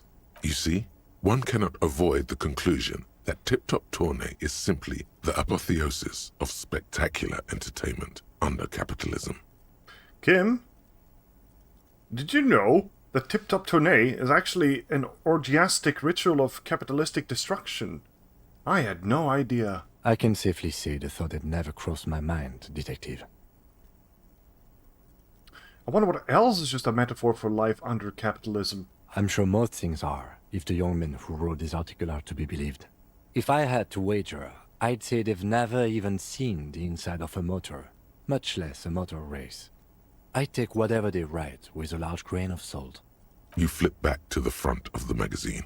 The table of contents unfolds before you. Let's see what they mean by local concerns. Unsurprisingly, much of this section is taken up with articles declaring unqualified support for the dock workers' strike. Unqualified. You skim the headlines. Paint the harbor red and white. Martinez tames the wild pines. A city in revolt. First we take Martinez, then we take La Delta. Finally, there's a brief article by the writer, G. Martin, accusing the owner of the Capeside apartments of illegally attempting to evict certain communist tenants simply for not having paid their rent. Wouldn't it be better for everyone if labor and capital could reach some reasonable accommodation? But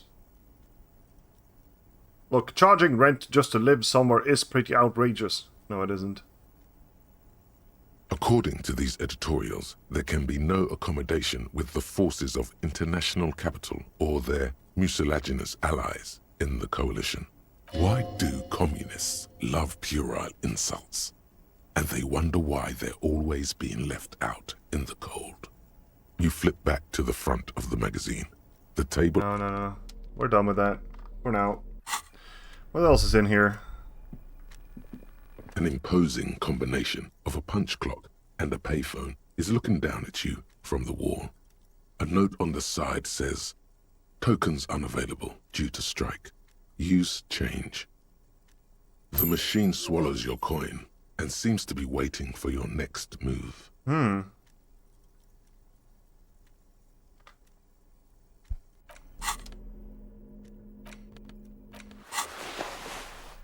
The already familiar cold touch of plastic. I'm going to let my muscle memory dial a random number. The handset. Your fingers run over the dial pad. 005. That's the dialing code for Revachol. 4952. And a moment of hesitation before entering the final numbers. 993. Calling. Still calling. Then... Video Revachol, 24-hour video rental. We rent 8 and 10mm film for home use. This is Lemmy. How may I help? Lemmy, Kilmister, hello. What's this place?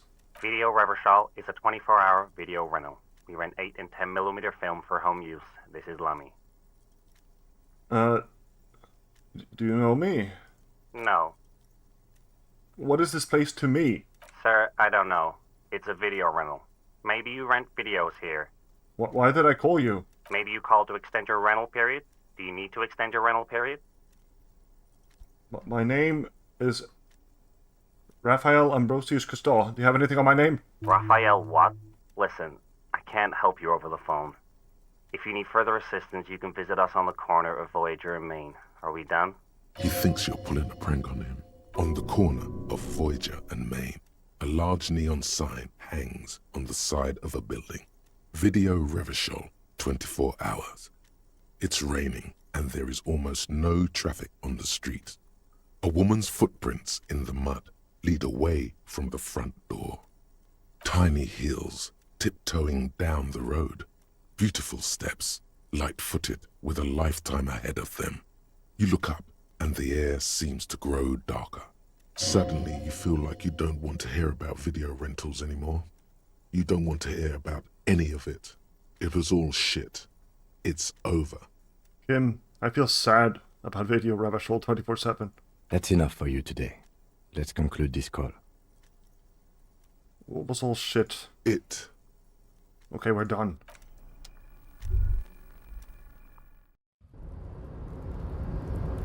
What is this place? Oh, it's getting really late. What am I doing? What am I doing with my time here?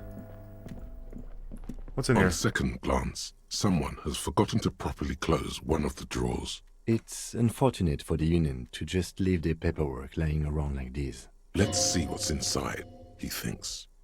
The drawer opens smoothly. Inside is a well-organized selection of brown folders. Hundreds of documents containing logistical data. Two kinds of transactions stand out. Materials coming into Revachol from the outside world, from Muindi, Grad, and even Ilmara. And the same materials being handed over to companies inside Revachol. Kuron, Coal City, La Delta, and Jamrock are listed among the many districts where the imports are being sold.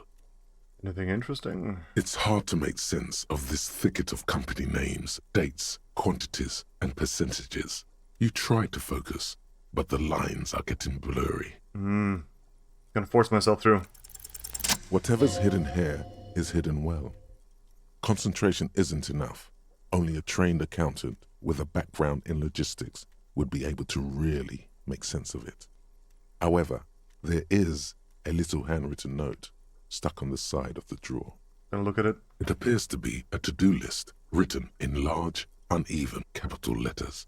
Remember, Leo, Everart's shoes, special whirling borscht, water Everart's plants, sweep office floor, more banners. Leo? That's me. This note is for me. All items on the list have been crossed out, and the note itself is crumpled. Look, Kim, a to-do note with lists of errands for Everart. Everard Clare, probably. The head of the Debarders Union. One of his aides must have left it. Nothing incriminating here. What is so special about this borscht? Code for drugs? Booze? Blood? Yeah, whirling borscht. That's why they have the booth. They want borscht from the kitchen of the Whirling Moon Rags.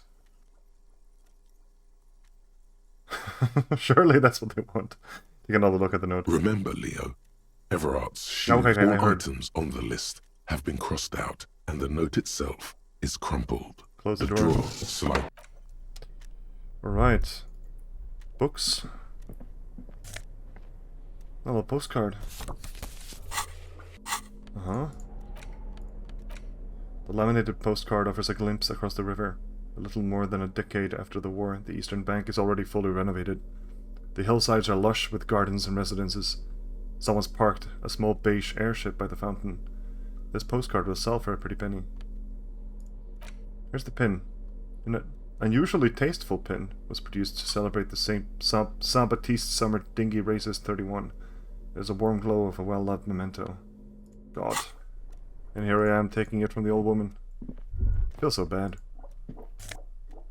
Magnesium. What's this? Neat office shades. I mean, surely it's not going to beat these glasses. And minus drama. This is plus logic, minus authority. Actually, they're kind of awesome. Visual calculus and drama. Minus drama. I already have a bunch of minuses, don't I? Though? From thoughts? Yeah, -1, okay. Well, look.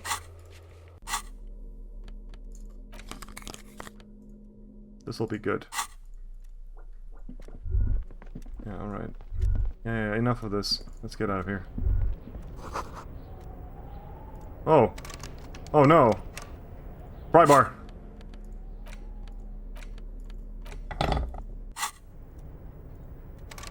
Oh no. I'm stuck. Kim. Yes? What do we do?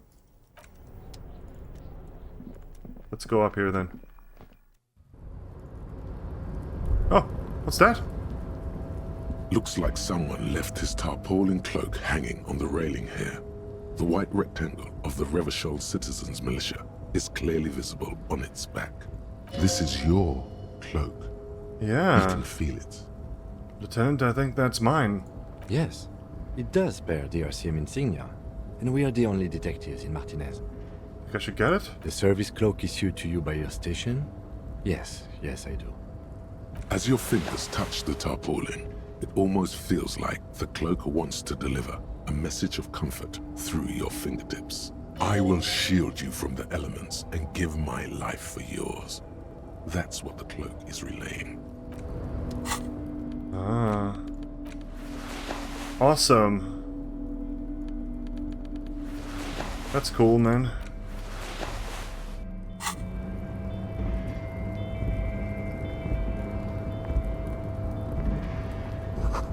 Collecting rainwater.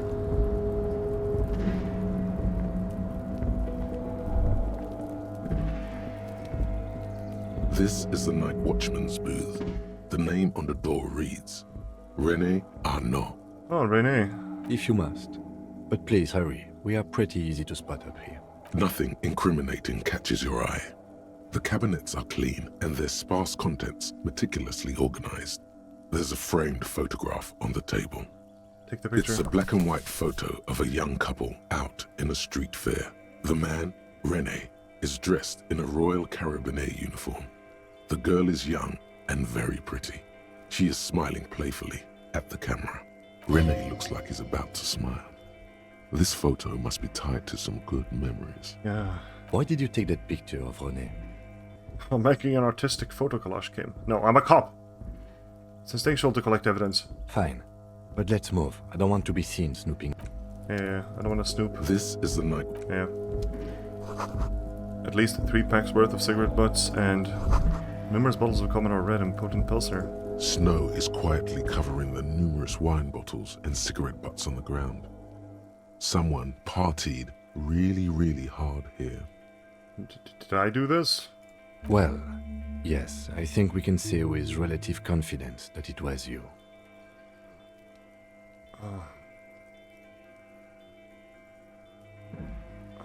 This... I must have been on an advanced scouting mission in the harbor. Yes, this looks pretty advanced, all right. Yes, well, you know, it is what it is, okay, Kim? I can't do anything about it.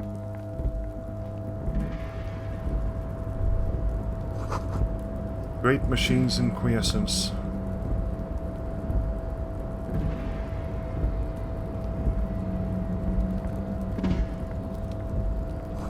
White pine trees are printed onto the screen covering. Looks like a forest under snow. A composite eye of halogen lights watches you, emitting a low buzz.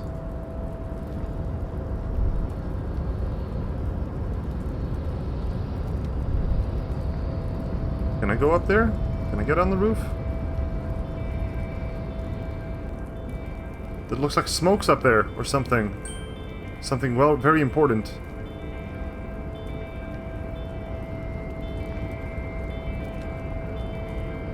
How do I get up there?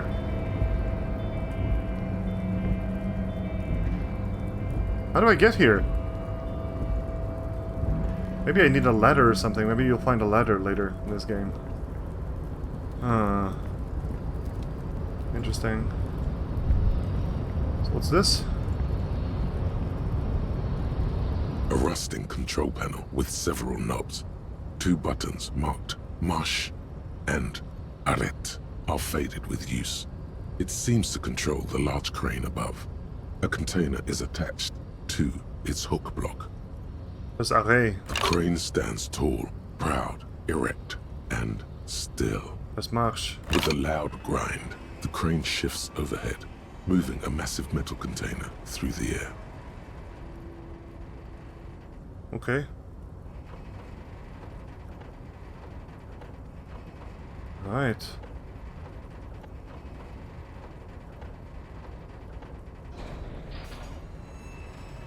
Oh no. Oh no, it's a disaster. No? No, it's fine. It's fine. It's okay. It's alright. And with a surprisingly quiet thunk, the crane places the container down. This crane was built with a purpose, which has now been fulfilled. To move this container. What's inside the container? Who can say? I can't see how that was worth the records, except for seeing the crane in action, which I admit was satisfying.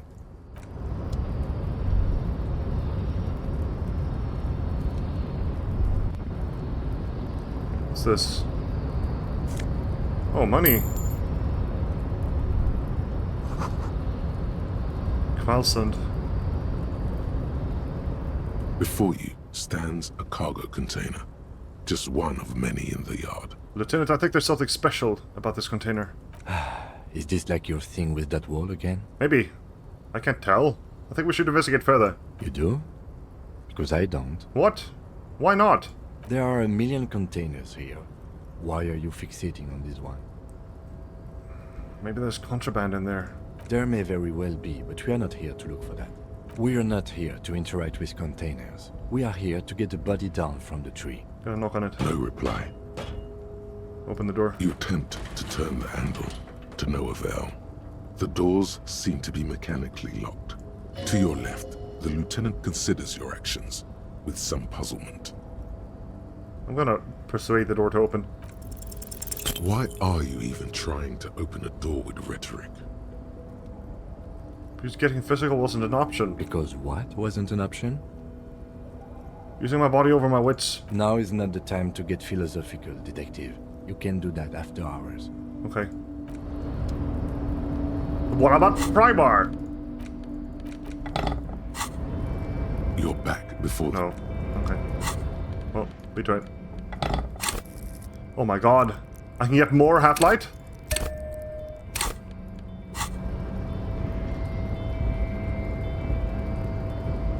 That's good. That's very good. Armored half-light will save us. One day. Shipyard ahead is oddly quiet. The great machines are sleeping. Vermilion.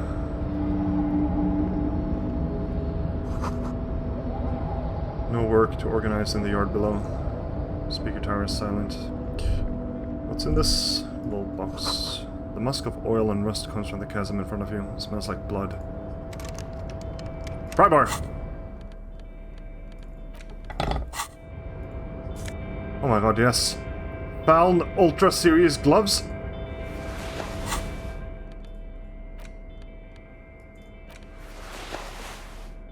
Oh, they're so... They give half-light. Dude, they give half-light. I don't care what they look like now. That's my jam. Industrial-sized thermos. Smells like burnt coffee. Oh, more money, huh? Awesome. This is a good low exploration around here. Oh, whoa. Did it just enter a container? A large table with two huge vacuum-insulated thermal coffee dispensers. Someone has forgotten a small plastic card next to the stacks of cups. Peer into a discarded coffee cup. Yeah, I will. You see nothing exceptional. It's a dirty cup, smudged brown, with old ground coffee stuck to the bottom. Slowly getting moldy. Huh. What am I supposed to see here? Look closer. If you squint your eyes enough, the coffee grounds almost seem to make up two letters, F and K. It's a clue. A clue of what? A clue about the person behind all the murders. Yes, of course. It's certainly not just an example of pareidolia, noticing patterns in noise. Worth it. It's meaningful, I swear. You just wait. I've got the case nearly busted wide open. Lone Empire knows everything. I somehow doubt old coffee is how the police solve investigations. You would be correct. Pick up the card. You snatch up the red plastic card. It features a black contour of a crane lifting a container. The name, Etienne Ogart, is written in the middle. Below it, in smaller text, member of the board. It comes with a magnetic strip meant to open electronic doors. Mm-hmm. What was that thought I had when I entered? Oh, I can't make that happen again? Because I thought to myself, hey, I'll just click that when I'm done with that dialogue there. Stair made of pallets leading up. And an office. This is a cool place. Taxidermy fish that tells time. Desk has been cleaned out for the night. This is a very cool place, man. Is this where Everard hangs out, or... Smart man doesn't leave any incriminating documents behind. What does that mean? Does that mean that there are incriminating documents here? Or does that mean that the guy who lives here is smart? Maybe both. Interesting. Very interesting. What is that symbol?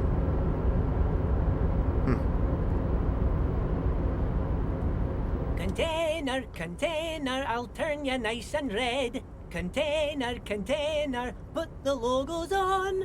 It's Easy Leo! What a guy!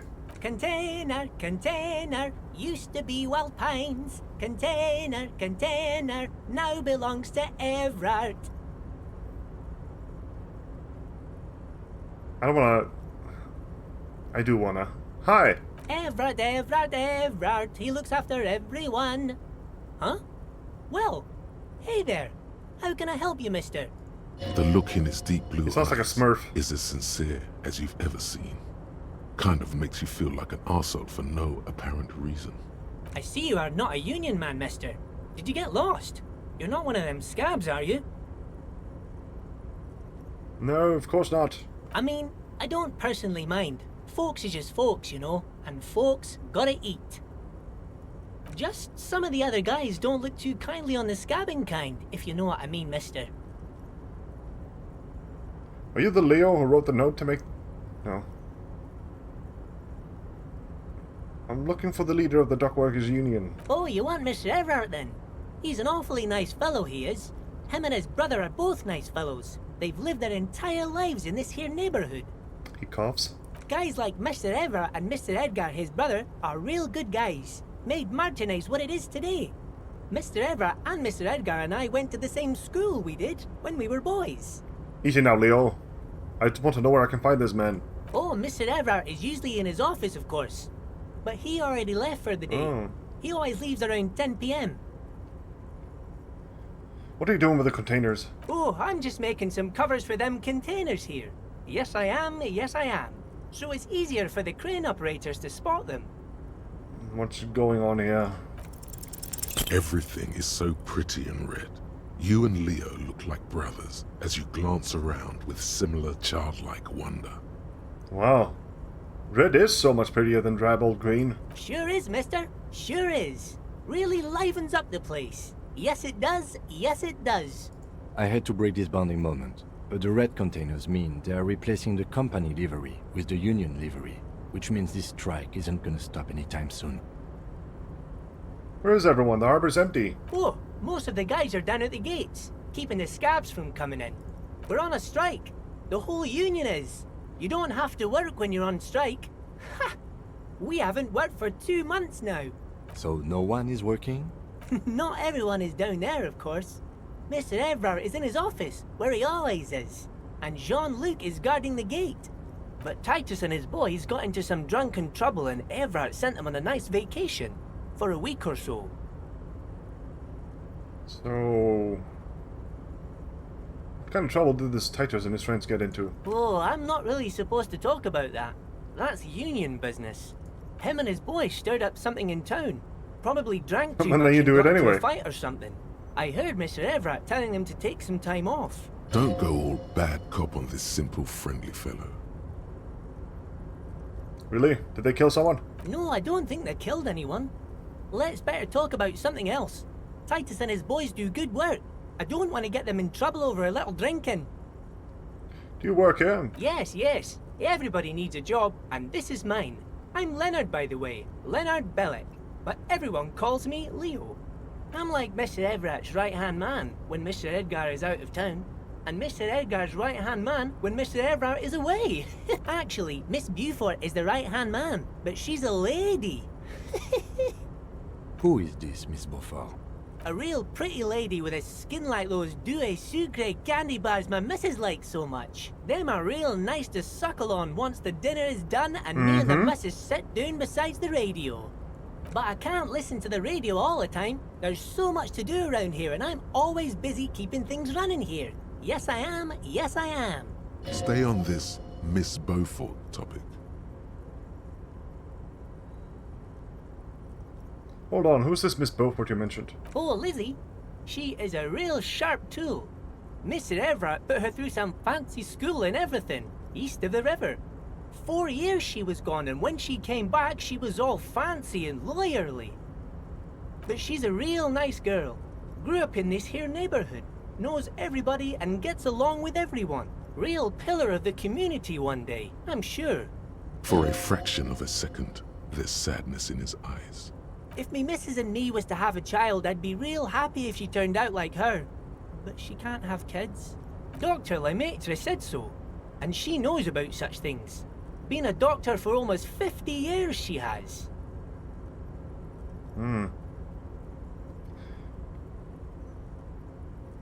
Yeah, I think you're doing a great job around here, Leo. Yes, this place really seems to run like clockwork. Keep it up, Leo. Well, thanks a lot. Coming from you, it means a lot, really. Sometimes I feel some of the guys don't really get how much I bust my ass for them here. But you guys are alright. The white rectangle on your clothes might not mean an awful lot in Martinaise, but the recognition from an authority figure made Leo's day. What's in that container over there? Oh, that one. That should be empty as far as I know. Lots of containers here have nothing in them. They're just waiting to be loaded up. Told you. Are you the Leo? I brought the note to make more banners. Oh, yes, yes. I leave all kinds of notes for myself. That old head of mine ain't so good at keeping things in no more. I almost forgot about the borscht. What was that about the borscht? Oh, yes. I've been taking special whirling borscht to the men every day since the strike started. It's very, very good. Makes a man feel so warm and happy. I feel like I could take on Mr. Renadan's boar dogs every time the lunch is done. Power borscht, huh? Never heard of a borscht that turns little guys into dogfighters. Alcohol, however. What do you mean by taking this soup to the men? Is it for striking? Yes, yes. I'm taking it to them. The borscht keeps them happy and in fighting spirits. Makes you all warm inside. They brew it in the whirling in rags. Hold up.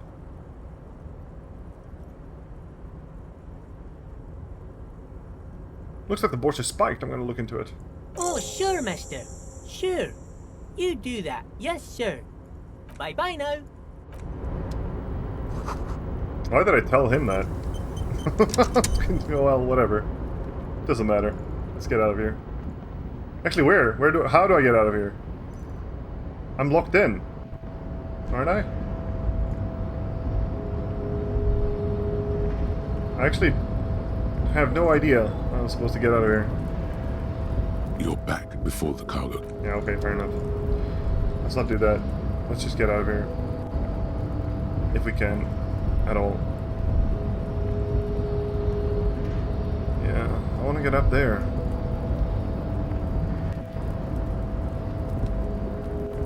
Hold on, did I manage to get a hold of something that will let me out? By any chance? Let's find out. Yeah, I did. Okay, cool. Alright, let's get down here.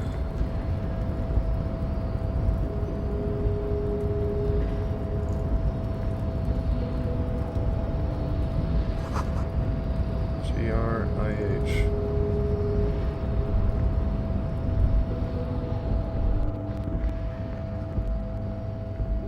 A lorry stuck in the...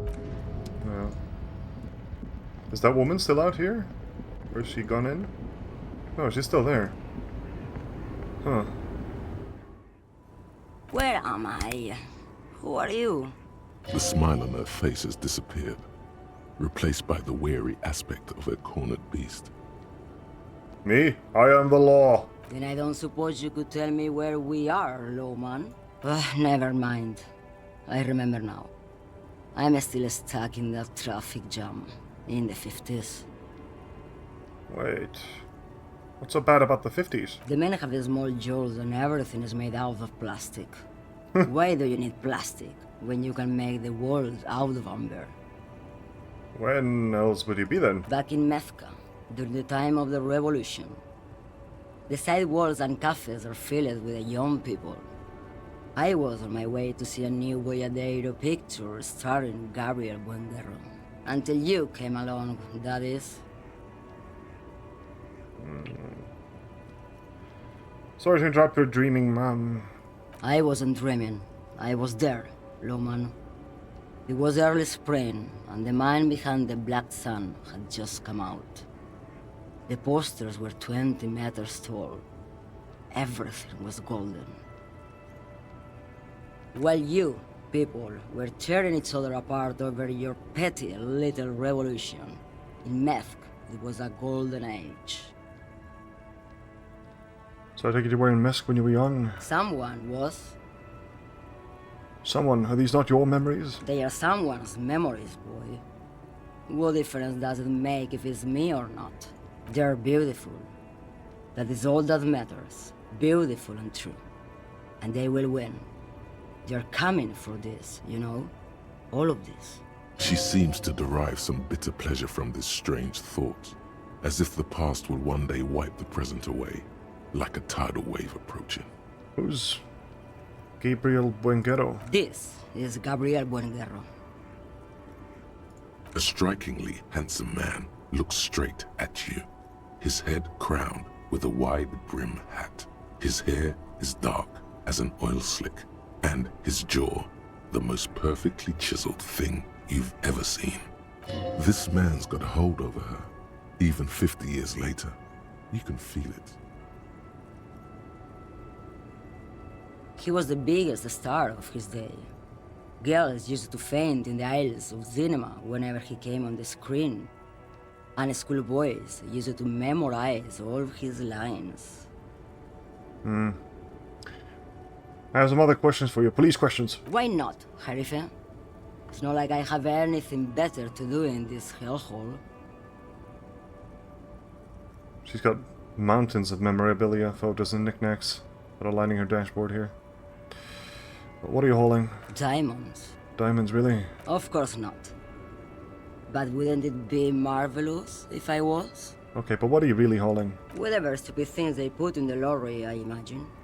So you don't know what you're hauling in your own lorry? I quit concerning myself with that a long time ago.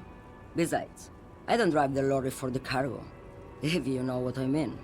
She says that as if something narcotic is the real reason. What? You get high off driving a lorry? Oh, it's so much more than a high where I go, Harife. It's low. I go to the bottom. Yeah, it's definitely some kick. Some terrible kick in the dark. A sleep kick. Perhaps you can find out later. What if the cargo is contraband? Then it's contraband, Lawman. What? Do you want to take an old woman in? Be my guest. Lock me away like Bad Hand Hermenegildo.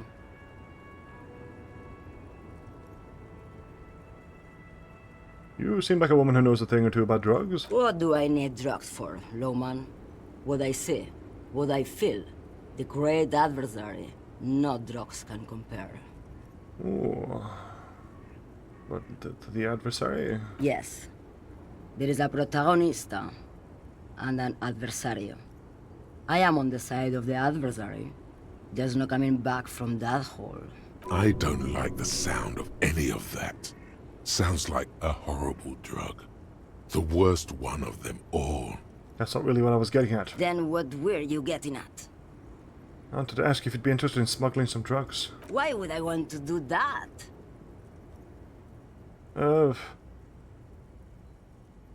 don't know, the thrill of the criminal lifestyle. Lawman, what in the name of God are you talking about? Okay, let's put this another way. Are you smuggling drugs through Terminal B? Maybe. Probably not. Makes no difference to me either way. You said earlier you don't know what cargo you're hauling. Could it be drugs? Just this month, I made half a dozen trips from Saramiris to Grad on the U41A. What do you think they take from Saramiris to Grad, Loman? Drugs? No, Loman. Diamonds. Damn this. Make her answer. If you had to guess, who do you think is smuggling drugs around here? Easy. He's the skinny man who thinks he's a poet. Never trust a poet. Also, he's the only one I can see from here. Why are you making fun of me right now? You better start complying. I would never make fun of a real lawman, Sheriff. Ma'am, you're not responsible for what the client puts in your lorry, as long as the seals are not opened. We officers know that. Lay off her. Okay, if you're not involved with the drug trafficking, then why are you still waiting here? Where do you want me to go? This isn't so bad. I can listen to music, or the seagulls. Look at all the colors and the futures of this world. It's a good palate cleanser, this jamboree. Or I can just relax and let my mind carry me back very well to the Great Plains. She has a good voice actor, by the way. I really like it. I think we're done here, no? The voice. I still don't really understand this whole Boyadero thing. Of course not. To truly understand the Boyadero, you need to listen to On the Western Plain. Oh, what's that? It's an old ballad about a young girl who falls in love with a daring Boyadero.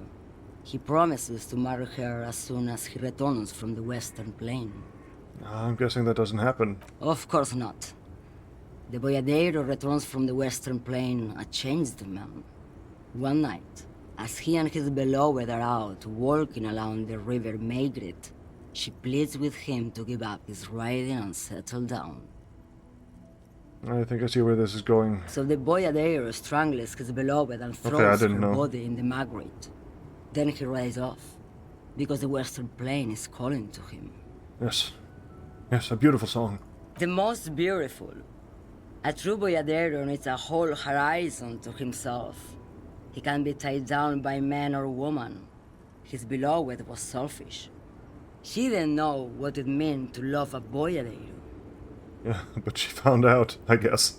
What if to truly love What a the fuck? boyadero is to float lifeless downstream? But that's what I was talking about before. Do I love a Boyadero? Is that the conclusion here? Before I came, you seemed away. She's just a distracted old woman. We should maybe let her get back to her thing. Don't be racist to distracted old women, Kim. So he doesn't think she's a smuggler. You hear that, Loman? I don't think your partner likes you spending too much time with me. Should you drive a lorry if you get like that? Wait, why is that, Lieutenant? Nothing. I just don't think she's connected to anything. He's worried, but not for her. For you. What is it about this woman? If she's not connected to anything? Should you drive a lorry if you get like that? Oh, don't worry about me. I'm one of the best camioners around. I drive routes no one else will. What routes? Lomonosov's Land, Udashnaya Zemlya, the Western Plain. A terrible cold comes over her, rattling her teeth as she stares inward. The Transcatolia Magistral, U41A, Adestradas du Mirador, all the good ones, the deep trenches, where the bluebirds fly.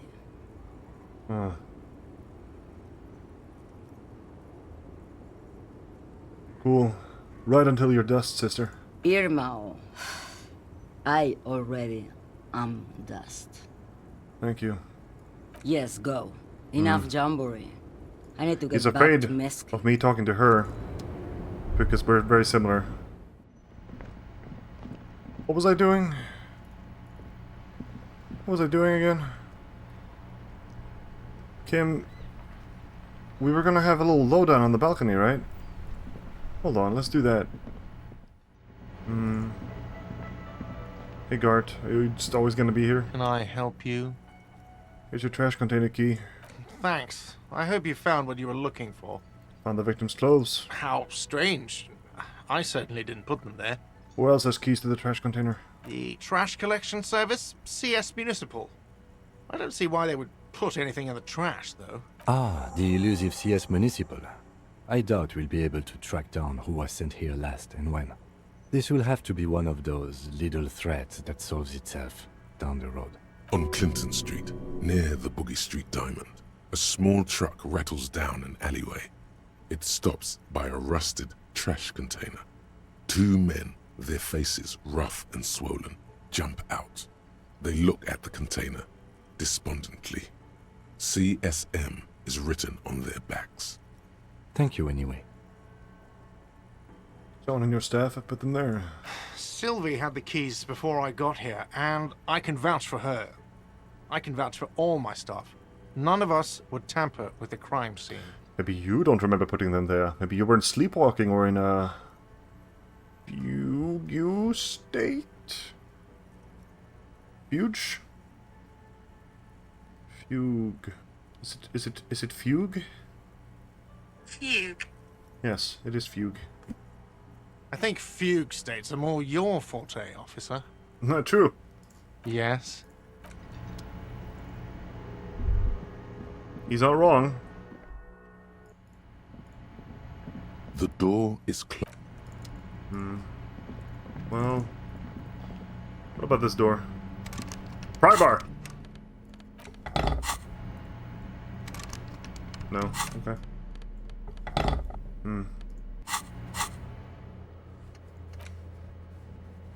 Yeah.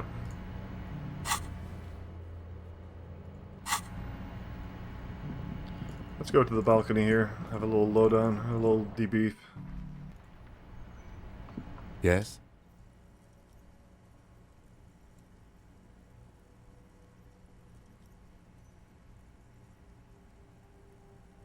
No? Join him on the Whirling in Rags balcony after 22 when you're calling it a day. Isn't that where we are?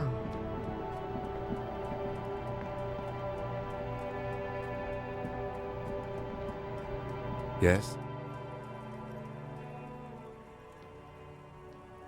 What do you want to know? Can we go over the preliminary info again? You mean like a brief? Do you want me to brief you again? No. There's no reason to wing anything. 3 days ago, the RCM Emergencies Desk received a report about a security guard who was found hanged in Martinez. An anonymous caller said there was a dead body behind the Whirling and Rise hostel cafeteria. The cadaver had been there for 4 days. No one had come to investigate. During that time, the victim had been stripped of his belongings. The caller did not identify him, but used the word lynching. There is an ongoing labor dispute between the local dock workers and the logistics company, Wild Lines. I was told we should approach the death as part of this dispute. Mega cool. Okay then. Was there anything else you wanted to know?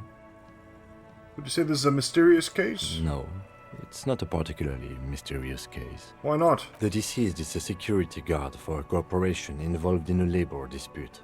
It doesn't take a DeLorean polymath to put the pieces together. I just don't see the case getting more mysterious than that. I was thinking something otherworldly might be involved, you know, something supernatural. I can assure nothing like that will happen. Do you know why not? Why not? Because it's not part of reality. There's something the lieutenant isn't seeing. The universe is too irrational, too morally complex. You should convince him. Good.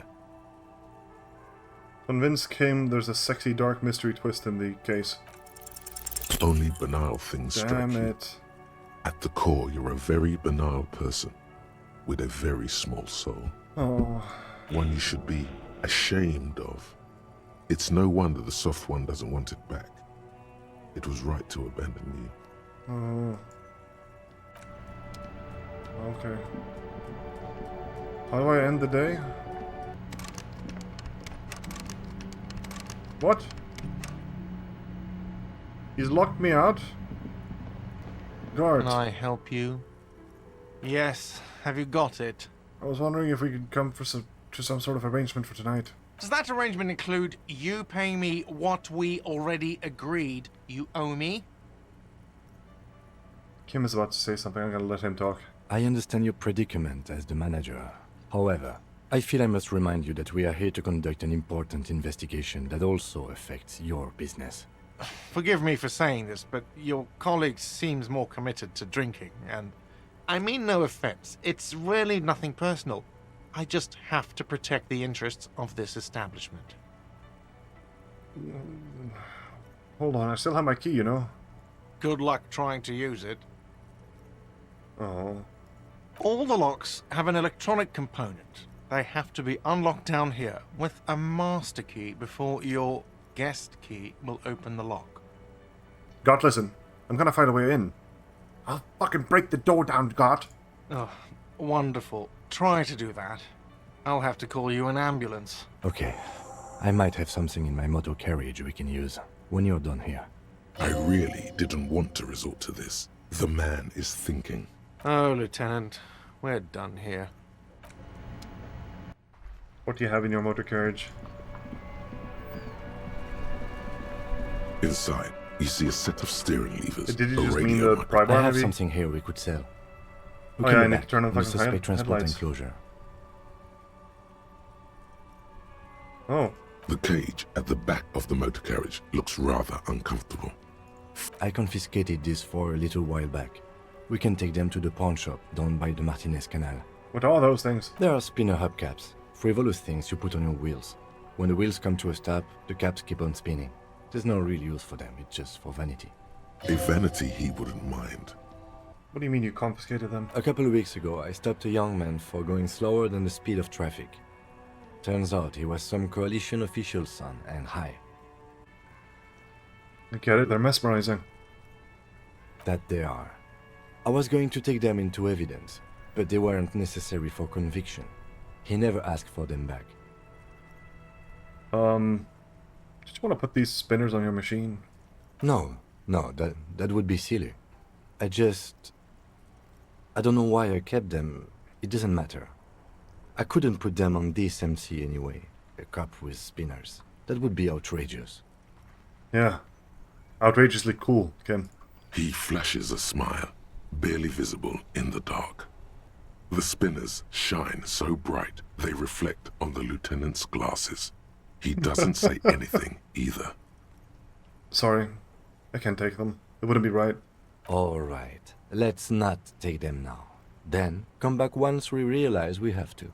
Have this conversation again, and then take them. Kim, how do I turn on the headlights? All right, ready? I turn, you press start. It's next to the preheater. He's downplaying his excitement. The lieutenant is more than happy to show off his precious carriage. Press it. The dashboard lights up with orange glow. The rounds per minute gauge jumps, and the engine of the Caprice Canadian comes to life with a whiny growl. Press headlights. The lights unfold with a little click, casting electrical light onto the ground before the vehicle. There you go. I'll turn them off from the remote once you're done. We just need to stand in front of the machine now.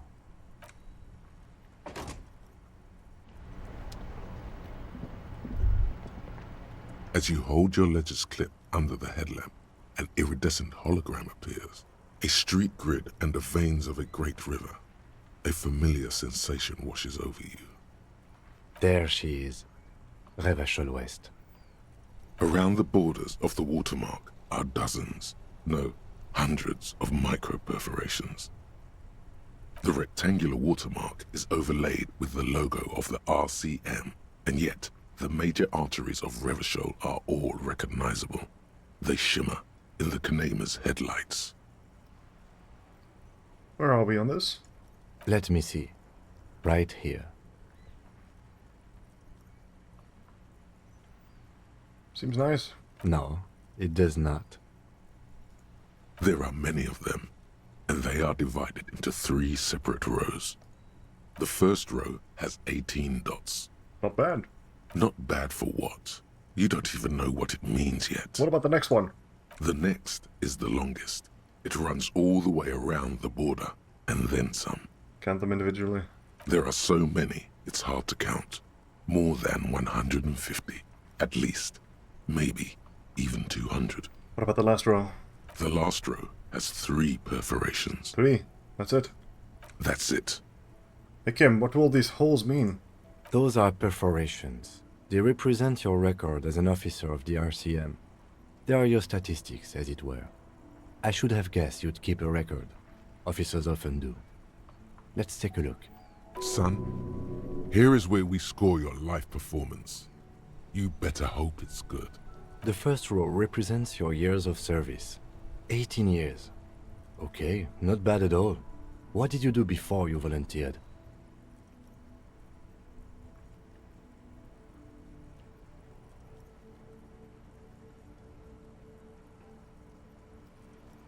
I feel like I just went around apologizing all the time. Maybe you were a diplomat, or in PR. This next row, the one that wraps all the way around, is your number of closed cases. Closed is good. It means finished.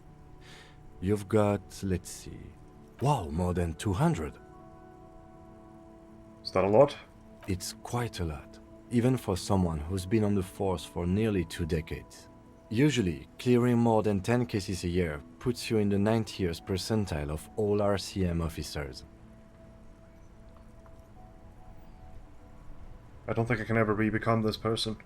What's the last number? Right. Those are your confirmed kills. You've got precisely 3 perforations there. There is a kill count. Confirmed kills. That sounds pretty evil. A drink would soften that feeling. Is now a good time to pour one out for the fallen? Definitely not. So I'm a killer. That's right. A killer of humans. For an RCM officer, especially Precinct 41, which is in the Jamrock Quarter, it's rather tame. I mean that in a good way. What's it feel like to kill a man, Mr. McCoy? A young woman asked the man across the desk from her. Honestly, babe, says John McCoy, crossing his ankles over said desk. I don't feel anything anymore. It's just like brushing my teeth. I do it once or twice a week and don't really think about it. There are certain officers who treat their kills like some kind of ghoulish game. If they do happen to solve a case, it's usually by accident. A very clever way of telling a story. There's so many like little in-betweens all the time. Little tangents shot into the conversations from my mind. It's obvious the lieutenant doesn't think very highly of these officers, though. But it seems as though you are, or at least were, one of the good ones. So we have that to be thankful for. I just 360 spin kicked a guy in the face. Up there. I think it's pretty clear I used to be a good one. He's sincerely glad you're not a scary predator. Not to say relieved you're competent. Have you ever killed anyone, Kim? Yes. It's not a problem for him to state it, however. How do you handle the strain? Everyone has their own method of coping. Some more effective or self-destructive than others. Personally, I find it helps to keep up a few hobbies. Like tip-top racing? Par exemple. Maybe I should find a hobby. Why not gardening? You've already got the yellow gloves. It's meant in earnest. Please don't mistake it for a jab. Thanks for this. The lieutenant nods. Alright, let's go. Right. I'll go turn off the lights. You can now see your statistics on your... Huh. Name unknown, rank unknown. Superstar Cop 3, Apocalypse Cop 1, Sorry Cop 5, Boring Cop 1, Communist 6, Fascist 4, Ultra Liberal 2, Moralist 3, Good Cop Bad Cop 4, Honor 1, People Killed 3, Cases Solved 216, Years in Service 18 years. Interesting.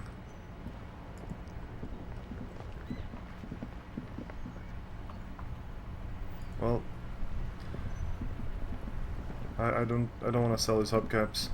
I'm just gonna go sit here. The worn and beaten. We can sit on benches after we've... You can revisit the... Okay, but how do I... Yes? What about me? Tell me a secret about you. No. I'm gonna ask again. Your brain sends the signal to your lips, but they refuse the order. Something is paralyzing them. You're pretty sure it has something to do with the lieutenant's eyebrow. What's happening to me? Something the matter, detective? What's going on? It's like you're a puppet in his hands. Give up. The lieutenant relaxes his eyebrow, and you seem to regain control of yourself. You ever talk with yourself? What do you mean? You know, when you're thinking, do you have conversations with, like, your brain? I have no idea what you're talking about. So you're saying your brain never just chimes in with advice or warnings or anything? I can't say that it does. When I need to think, I just use my notebook. The lieutenant produces his small blue notebook and idly thumbs through a few pages. That's where his conversations with himself take place. You're super lucid, yet psychedelic. You don't need office supplies to connect to your nervous system. You're special. Good. Suddenly that music was really loud. Interesting. Well, that's all I have time for right now. Looking forward to more of this. I'm glad I have my kill count now, that's fun.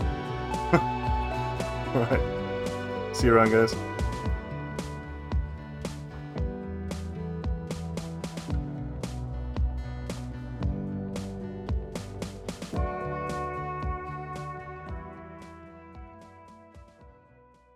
Eyebrow.